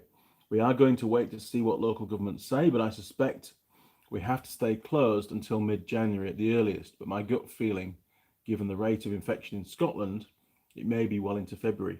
I'll update the website homepage once we know what we need to do. Safe and well. Kind regards, Colin. So at the moment, Simon, I can't get the plug that I need. It's not the end of the world. I can just, use the original ignition for now and do that last bit of the repair once it finally turns up. It's pretty obvious at this point in time that this bike isn't going to go back to Alan as planned in mid-January. I've got tyres to put on it and other bits and pieces as well. So probably the ignition switch is going to be the last thing to swap out and put that new plug on it. But hey, it's not the end of the world. The important thing is I want to get the Dana coils on there and get the electronic ignition done. And then at least we're going to know whether or not the bike is going to start on all 4 cylinders from cold. If it doesn't, then the pressure is off anyway, because it's going to be an engine rebuild. Okay. Now then. So thank you again for that link, Simon. Really helpful. And there's some pretty cool stuff on there, I must admit. I'm sure I'll find it very helpful in the future. Spencer M, I have a 97 Ford F-150 paperweight in my yard now over a bad ABS pump. I can believe it. Just some components are so expensive now that it just renders the whole thing dead. Simon Raw, do you have a photo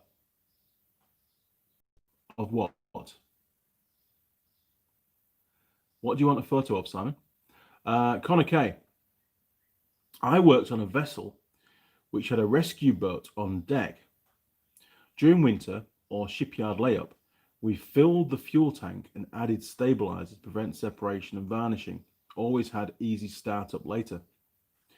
Well, that's what we need to do then, isn't it? Any bikes that are parked up for a long period of time, chuck some stabilizer in there and make sure the tank's full. Yeah, I think probably most of my motorcycles have either got hardly any fuel in them or no fuel. But most of them are plastic tanks. It's not the end of the world, I suppose. They won't need it. Tom James. My wife's diesel car is a bit close on emissions for the MOT. Is Red-X any good for helping to bring them down? God, I remember years ago when that first came in, that emissions law for diesels. I'm thinking back now. I had Charlie Truck, it was called. It was a Daihatsu F55 pickup that I paid £200 for, and fixed it all up and got it back on the road. And a couple of years later, these emission rules came in, and the old Daihatsu engines didn't like to be revved hard. Often the top of the piston would crack off and it would turn 90 degrees in the cylinder and smash the crap out of your engine, basically. I took it down for the MOT, and Jonathan, a good friend of mine, I said to him, I don't want you to rev it too hard because it might blow up. And he said, ooh, okay. And we did the emissions test and it failed. And he says, oh, you better take the air filter out and you better do this and do that. And eventually we managed to just get it under on the emissions. I think I even put a block of wood underneath the throttle pedal so he couldn't press the throttle down too far. Honestly, the things we did back then was just ridiculous. But I mean, that vehicle was never designed to pass those kind of tests. It wasn't built to have that level of emissions, so it was a bit unfair, really. But going back to helping with your vehicle, yeah, I mean, possibly, you know, it could be down to the fact that you're. Is it now then? Diesel car, is it electronic diesel injectors, or is it the old school sort of ones that open under pressure like we have on the old Patrol and the old Daihatsu? Because it might well be that your injectors now are dribbling a little bit and they're not atomizing the fuel properly, and you're getting unburnt fuel coming out of the exhaust, which will be black smoke. If that's the case, you might need to get the injectors rebuilt. If they're the electronic type, then I don't think you can. I think the only option you've got is the Red X, and if that doesn't work, or a similar product, and if that doesn't work, then you're going to need to replace the injectors, possibly. That could be the issue, but definitely worth a try to start off with is some injector cleaner for sure. It might bring it down enough, it might not, but one little trick you can do is take the air filter out. And just limit your throttle so it can't rev too high. There you go, you see, little tricks. Jim Haynes, I did send you a package from the US. Oh wow, on Thursday, but who knows if or when it will ever show up. Well, I hope it will, Jim. Thank you very much, first of all, for sending that through. It's not often I get packages, to be honest. I'll look forward to that turning up. I'll keep my eyes open. I take it you sent it to the PO box, so I should get a notification when it lands. If that's coming from the States, then it will probably take 3 or 4 weeks to get here, to be honest. So I'll let you know as soon as it arrives, and I'll definitely include it in a video for sure. Simon, a photo of the plug type you need. Only from the website. I've gone onto their website, and with the link that you sent me, and what's on that picture is exactly what I need. I can show you the new ignition switch again with the plug on it.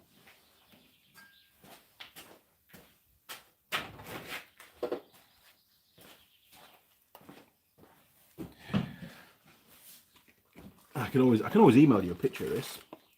Obviously, I've only got one half. That's one of the that is the reason, isn't it, that I need one, to be fair. But that's the plug there, Simon. Look.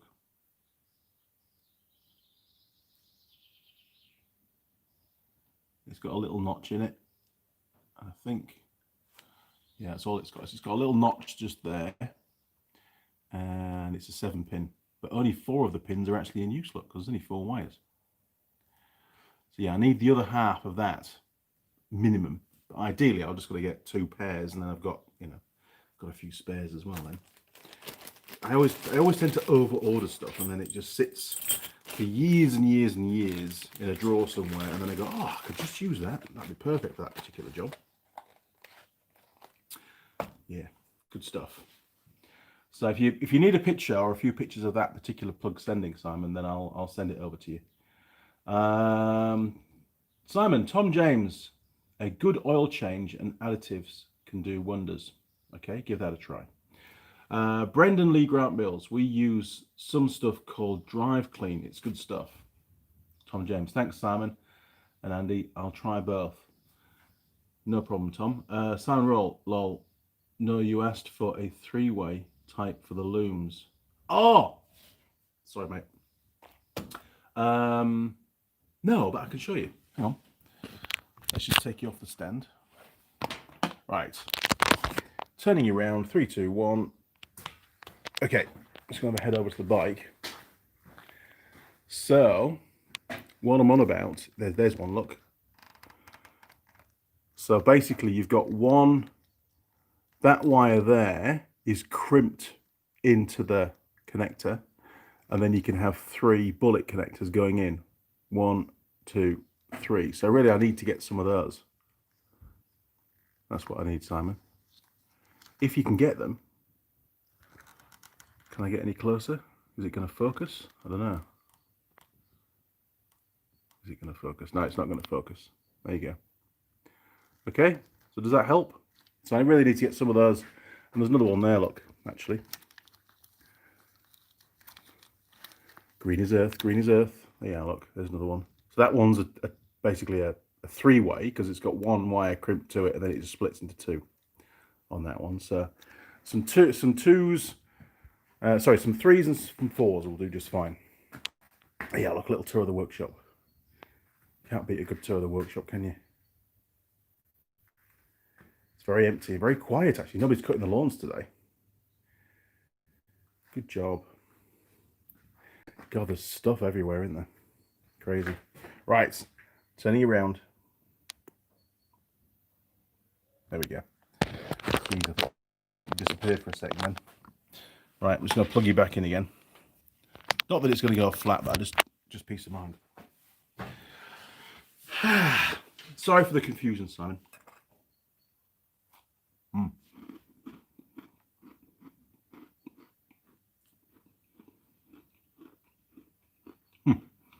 When it comes to over-ordering stuff, you're guilty as well.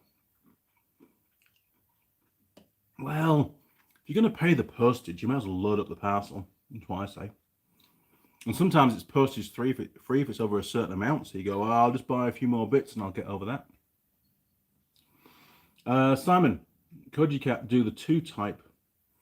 You just crimp 2 wires into one bullet. Yeah, I could do. That would work.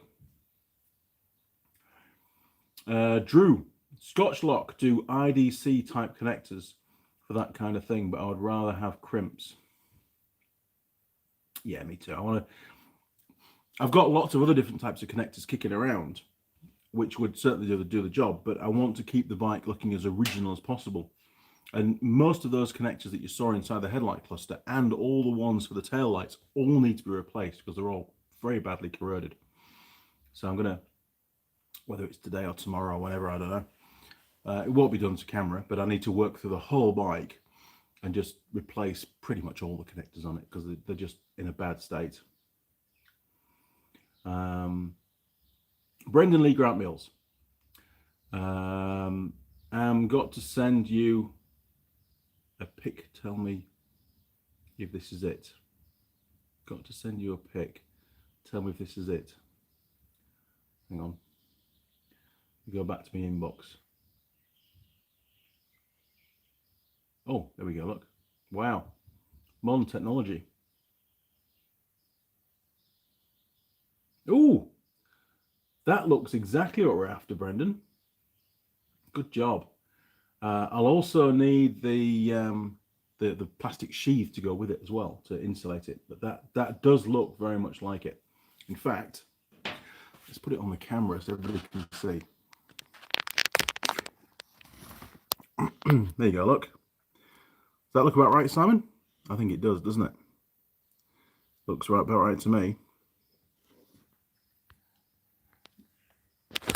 Honestly, modern communication is amazing, isn't it?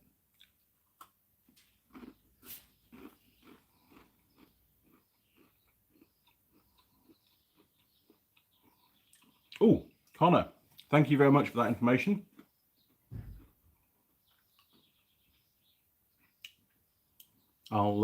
Thanks for your address and everything. I'll get that put somewhere safe, and I'll get your jacket ordered as well. I'll take it you've given me your jacket size now. Let's have a look. Oh, okay. Good to go to the tailor.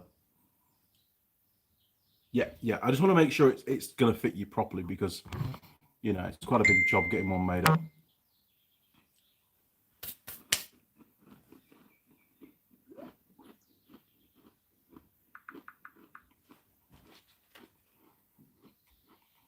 Sorry, cookie.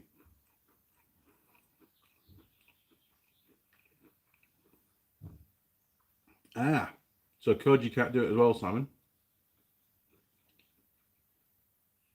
We'll just let that load up. Oh, perfect. Look at that. From the same place. Good job. That's exactly what we need. Okay, so now that I know that they've got them, I can order some of those from there as well. I think for this particular job, and I know it's not going to be original, but I'm going to have to just basically inside the loom before it branches out the end. I'll just put a large crimp with as many little tails going off as I need, and then I can use the individual bullet connectors for those. It'll look tidy enough. It'll work, and it stops me having to use something else that's not original. So there you go. That's what we'll do for that. But I will order some of those because I need that kind of stuff for the kit, because just having individual bullet connectors isn't enough sometimes. Matowix, I installed a 12 volt adapter on my scooter on the side panel, a marine one. I run a CB and stuff on it. The scooter battery is still 12.8 volts. It's the original Korean battery. Okay, that's all right. With CB radios, now I've installed a lot of CB radios over the years. In actual fact, I've got somewhere just behind that light, you can see it up there. Look, is there a light? Oh, you can't see the light. Hang on.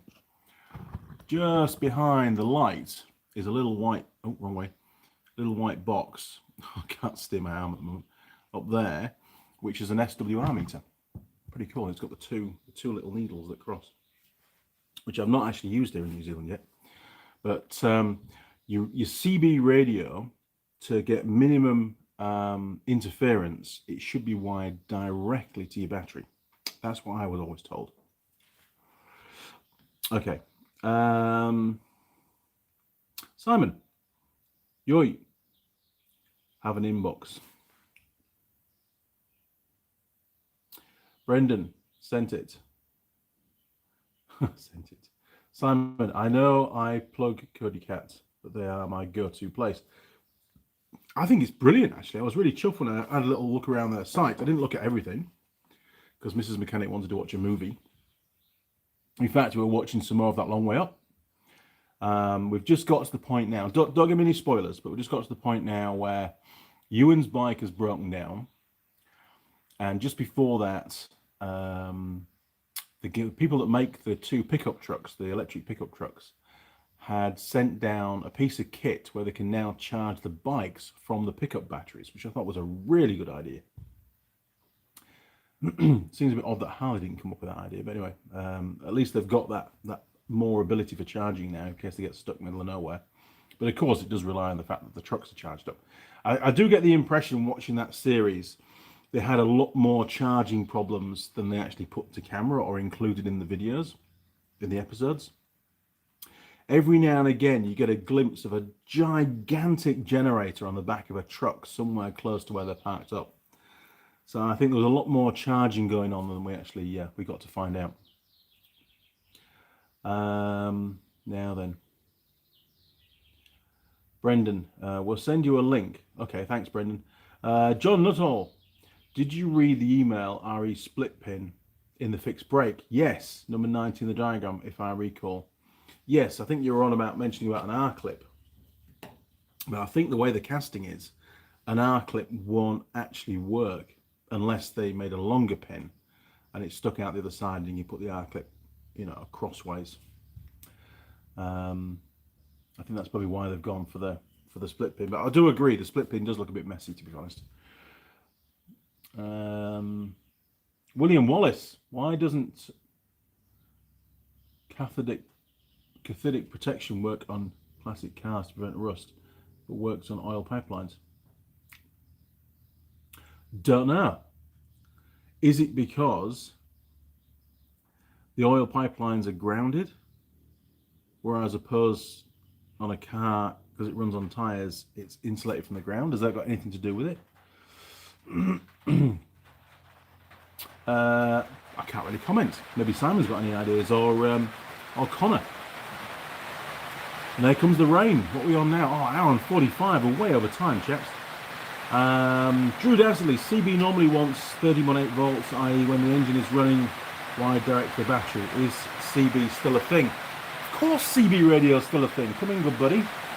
My call name when I was a kid was Captain America, believe it or not. I've still got 3 CB radios here from England, but I've only got 1 aerial. Not really a good thing, is it? When we first got to New Zealand, I was adamant that as soon as Ben got his own car, he would put one of the CBs in his car and one in the fun bus. We never got around to it, and I'm so... Well, it was one of those things that I really wanted to do, but I never got around to it. I think I can still get the correct aerials out of Australia, but you can't get them here. They're actually not legal in New Zealand on the frequency. We've got FM frequency radios here. Jeff Maple. Hello, you bugger. Hello, Jeff. Harry Dard. I hate CB radios. Why? Remember when we were little, getting a beating with the antennas off. Oh man, that would hurt, wouldn't it?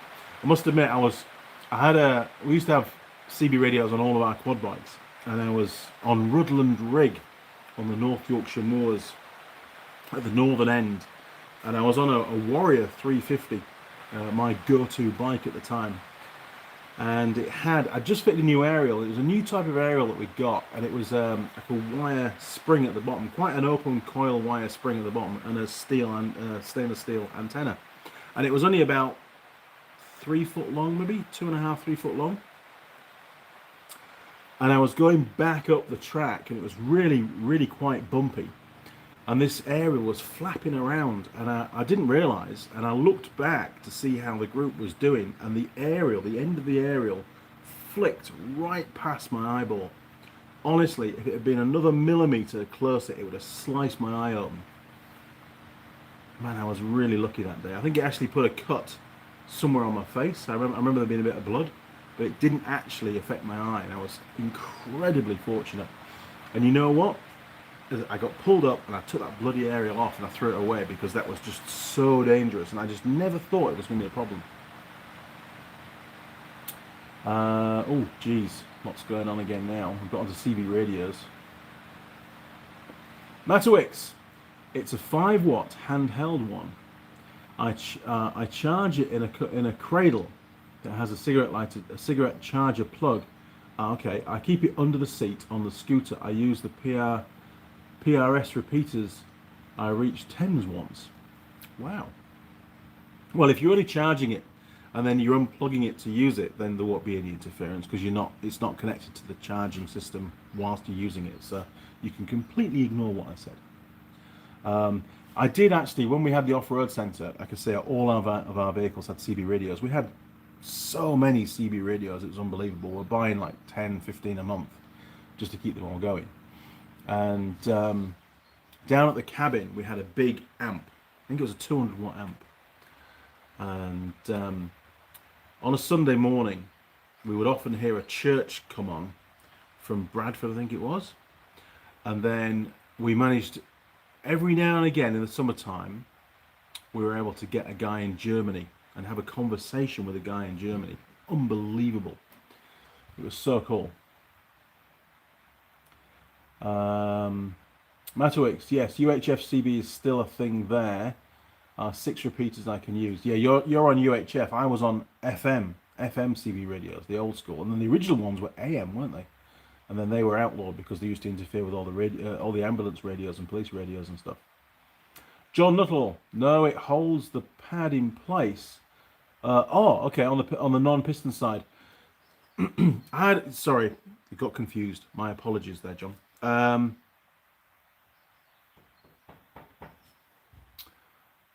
Don't know if I can bring that up again. Hang on, see if I can find it.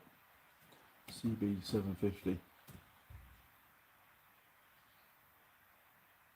John, here we go. Found your email. Just go back again. Sorry, that was your most recent email.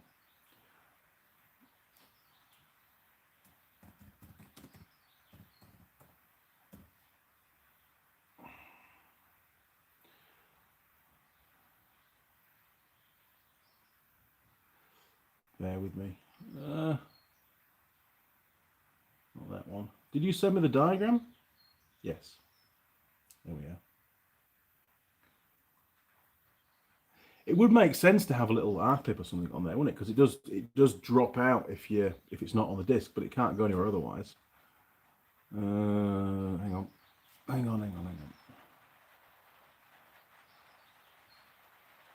27 on that diagram that you sent me.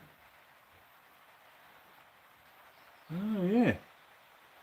I didn't notice a hole through that pin. Let's go have a look. Because I'm pretty sure it's aftermarket pads in there. Bear with me. Turning around.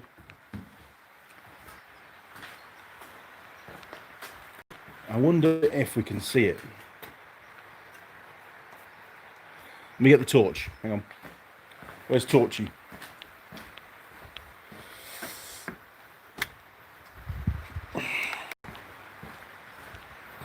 I do like it when viewers tell me extra stuff.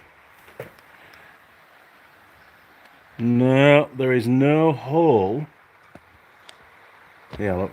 See if I can zoom you in. Oh, I can. Look at that. Very grainy there. Sorry about the image quality, but there's no hole there, John. To take a. I could always drill one, I suppose. But yeah, sorry. Rotate device. I'm terrible. Right, sorry. I'm giving up with that because it's just. Oh, there we are. It's better. Yeah. Now there's no hole. So most likely those are aftermarket pads, and they haven't put a hole in the pin for a little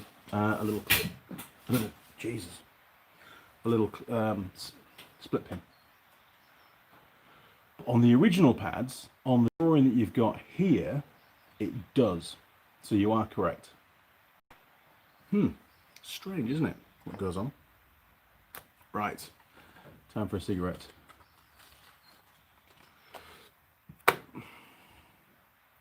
So thanks, John, for that. If I do decide to take that off again, maybe I'll drill it and put a little clip in there, but I don't think it's going to go anywhere. I mean, but I suppose it's there just in case the pad completely wears out, but the chances of that happening is a second to none on this bike. It's not going to do that many Ks.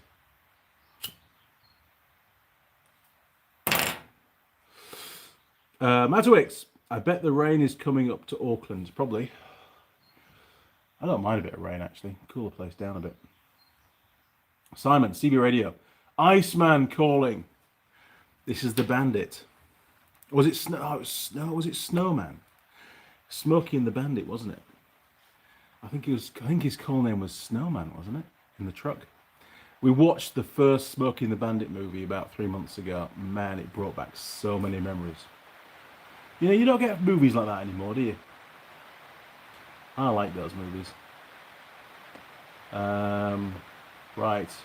Matowix, CB was better before mobile phones came cheap to use. CB radios are fun. I actually have a handheld one that I brought from England as well. It's in the office somewhere. I might just chuck it in the ute. And then when I'm out on the road, I'll try and get people on it. Mind you, saying that, it's the wrong frequency for New Zealand, so I'm not going to get anybody on it. I might have to get another one, get a new one, a UHF one. Brendan Brady, fan, clap. Cheers, mate. Good to have you on board. Jeff Maple, big thumbs up. Make a wire dipole. Ooh, that could be fun. I used to love doing we used to have a big bass unit up at the farm with the big mic and the push button on the side. Big chrome one it was. Left all that in England. Somebody else has got that now, and it was. The kids used to love going onto there and getting us on the rig when I was out in the forest. Matwix, I listen into truck drivers, road workers and security guards on UHFCB. One thing I do get really annoyed by, and it was on Mighty Car Mods, is they've just done a four-wheel drive trip in their little Jimny and the little pickup truck that he bought. And every time you key off, it makes a bleep, bleep, bleep, bleep. And man, that'd do my head in. I have to turn that off. Couldn't cope with that.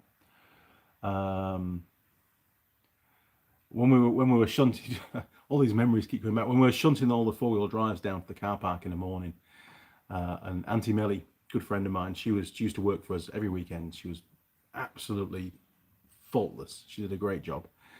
And they would drive Jeeps down and I'd be in the Unimog and we'd have a joke. Remember that movie Candy Cane?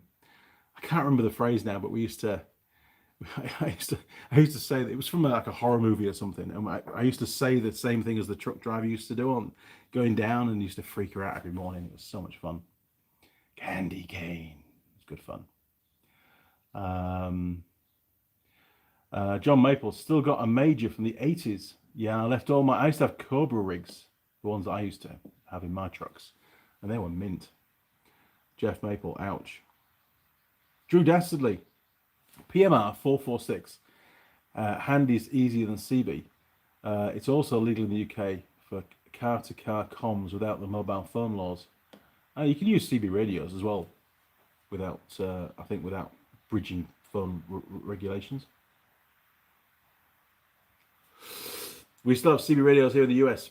I think CB radios should be around forever. And one of the things that got me into it was the Dukes of Hazzard. They used to use CB radios all the time, didn't they, on their series. Matowix, there are 6 UHF CB repeaters in New Zealand. Cool. Jeff Maple, many still have them in the UK too. Yeah, I've got to get back into it. It was so much fun. If I get that ROV, I'll put a rig in there, I think. Joe Miller, what is the most common car seen in Auckland? What type of car is driven by the wealthy? Well, the most common car here in New Zealand, so I believe, is the Ford Ranger. And Ben told me the other day when he came down, he said, you know what, Dad? I said, what, Ben? He says, Ford Rangers are a bit like the modern day BMW drivers. And that said it all, didn't it? Thanks, son. I didn't choose the Ford Ranger. It does really well, I must admit. You know, it's done a lot of work. I've done what have I done now in it? I've done about 93,000 kilometers in that truck now. So give me another month and I've done 100,000 kilometers, which is more than what I did in the Commodore, to be fair. And it's done a lot more work than the Commodore because most of the places it goes, it tows. What type of car is driven by the wealthy? Well, if you go down Queen Street on a Saturday night, there's Ferraris, there's Lamborghinis, there's even a McLaren around in Auckland. There's some really, really nice cars around. You don't see quite so many Aston Martins in New Zealand. Lots of Bentleys, heaps of Bentleys around. Jeff Maple, no license fee now. Excellent. I never bought a license fee anyway, to be honest. Matowix, UHF is FM. Oh, okay. But isn't it now digital? Whereas I think ours are the old analog type. I mean, I get confused. I'm not really a CB fanatic, but I'm pretty sure that the ones here in New Zealand they run on a different frequency band to the ones we had in the UK for sure. Jeff Maple, he's lighting up. No, he's not. It's a normal cigarette. Simon, movies like Any Which Way But Loose, awesome movie. Don't make them like that anymore. They don't. They're bloody cool movies, those. Paul Taylor, been 30 years since I had a CB radio.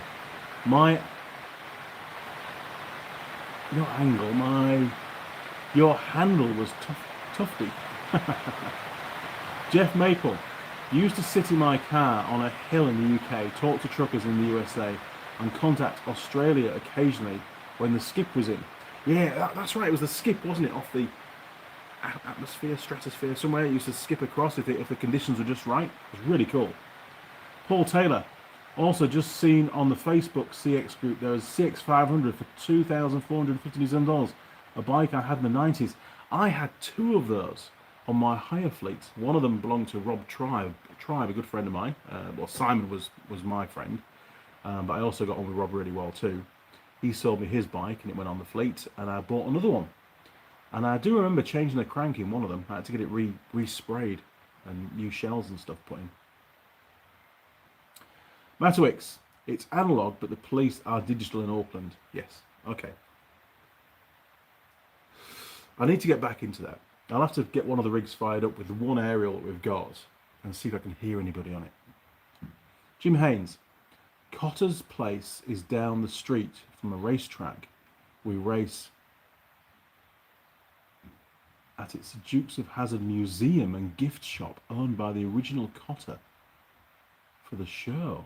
Wow. That's cool. That's really cool. Simon, now you're all missing a bit. CBs were for talking to the ladies, not the truckers. Bingo. I'm sure that they were. But we used them for the business. Most of the time, it was all business stuff. And I mean, the kids used to come on now and again. And I remember Ben had a little buggy he used to race around the forest and on patrol, and we put the rig on there. It was Zippy, he used to call himself on there. So it was Team Zippy to base, do you copy? Very cool. James Webber, hi Andy. Good morning, James. Oh, we're 2 hours in. I promised I wouldn't do a long live stream again. What the hell? You guys keep bringing back so many memories with all your comments. It's just ridiculous.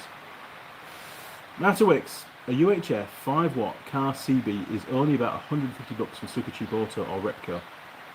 I need to get one. James Webber, good afternoon. Now then, James. Yeah, maybe I should invest in a new one. Maybe I should. It'd be nice to get one of the old ones going as well. They're in here somewhere. I've put them all in the box. All 3 of them all together. Oh, it's starting to leak in the workshop. Drew Dastardly.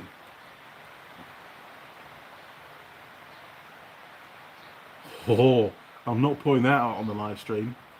I'm sure Jeremy Clarkson did say that. Yes. He was, but I'm not going to say it. I'm not. Very funny. I'm not going to say it. Good job. Still going with the coffee. Oh, there's stuff in my coffee, but it's crumbs from my cookie.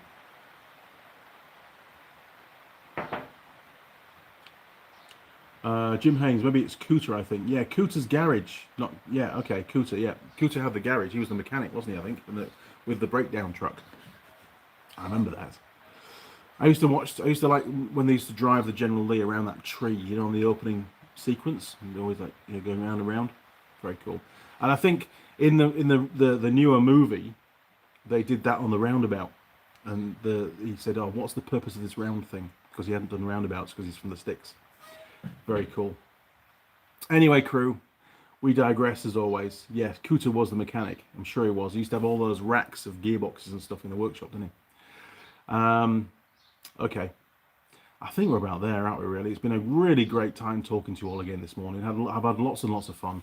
We've got 45 likes and only 41 viewers, so we're up on the likes. If you've got any more questions, now's the time, because I'm going to sign off.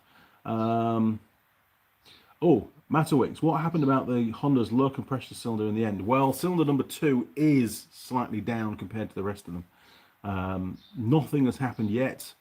I'm hoping it's just a leaky valve that may resurrect itself once the bike starts to be used. A test ride should prove that. It has been stood for 12 years, don't forget, and not being used. So fingers crossed. If it doesn't, basically, if it doesn't start on all 4 from cold after we've fitted the new coils and the electronic ignition and stuff, then it's going to have a top end rebuild, isn't it? And then it's going to go right into 2021. Is that project? John Nuttall, thanks for the last Holly vid. We lost a day due to the opposite. Way too many shots, I reckon. Yeah, she's good at the old yups, I'll give you that. Yeah, and hopefully you didn't find that video too long. They are long videos, I'm sorry about that. Simon, you have to just remind me of a story. Oh, so you've just reminded me of a story. The council coming to take a 40-foot CB stack off his roof. No planning permission. 40 foot. Oh, my word. James Webber, stuck piston rings. I don't think so, because it's not breathing heavy. There's no real crankcase, gases coming out through the oil filler. So I don't think it's rings. I'm pretty sure it's not rings. I haven't done a leak down test on it. Did I do a leak down test? I can't remember now. Maybe I did. God, Problem is, the repairs on this thing have been spread over so many months, and so much stuff has gone on during 2020 that I do forget bits and pieces. Now, I'm pretty sure it's valve. I came to the conclusion that it's a valve that's not sealing properly. One of the exhaust valves, I think. So, we're there. This is it. This is the end of yet another live stream.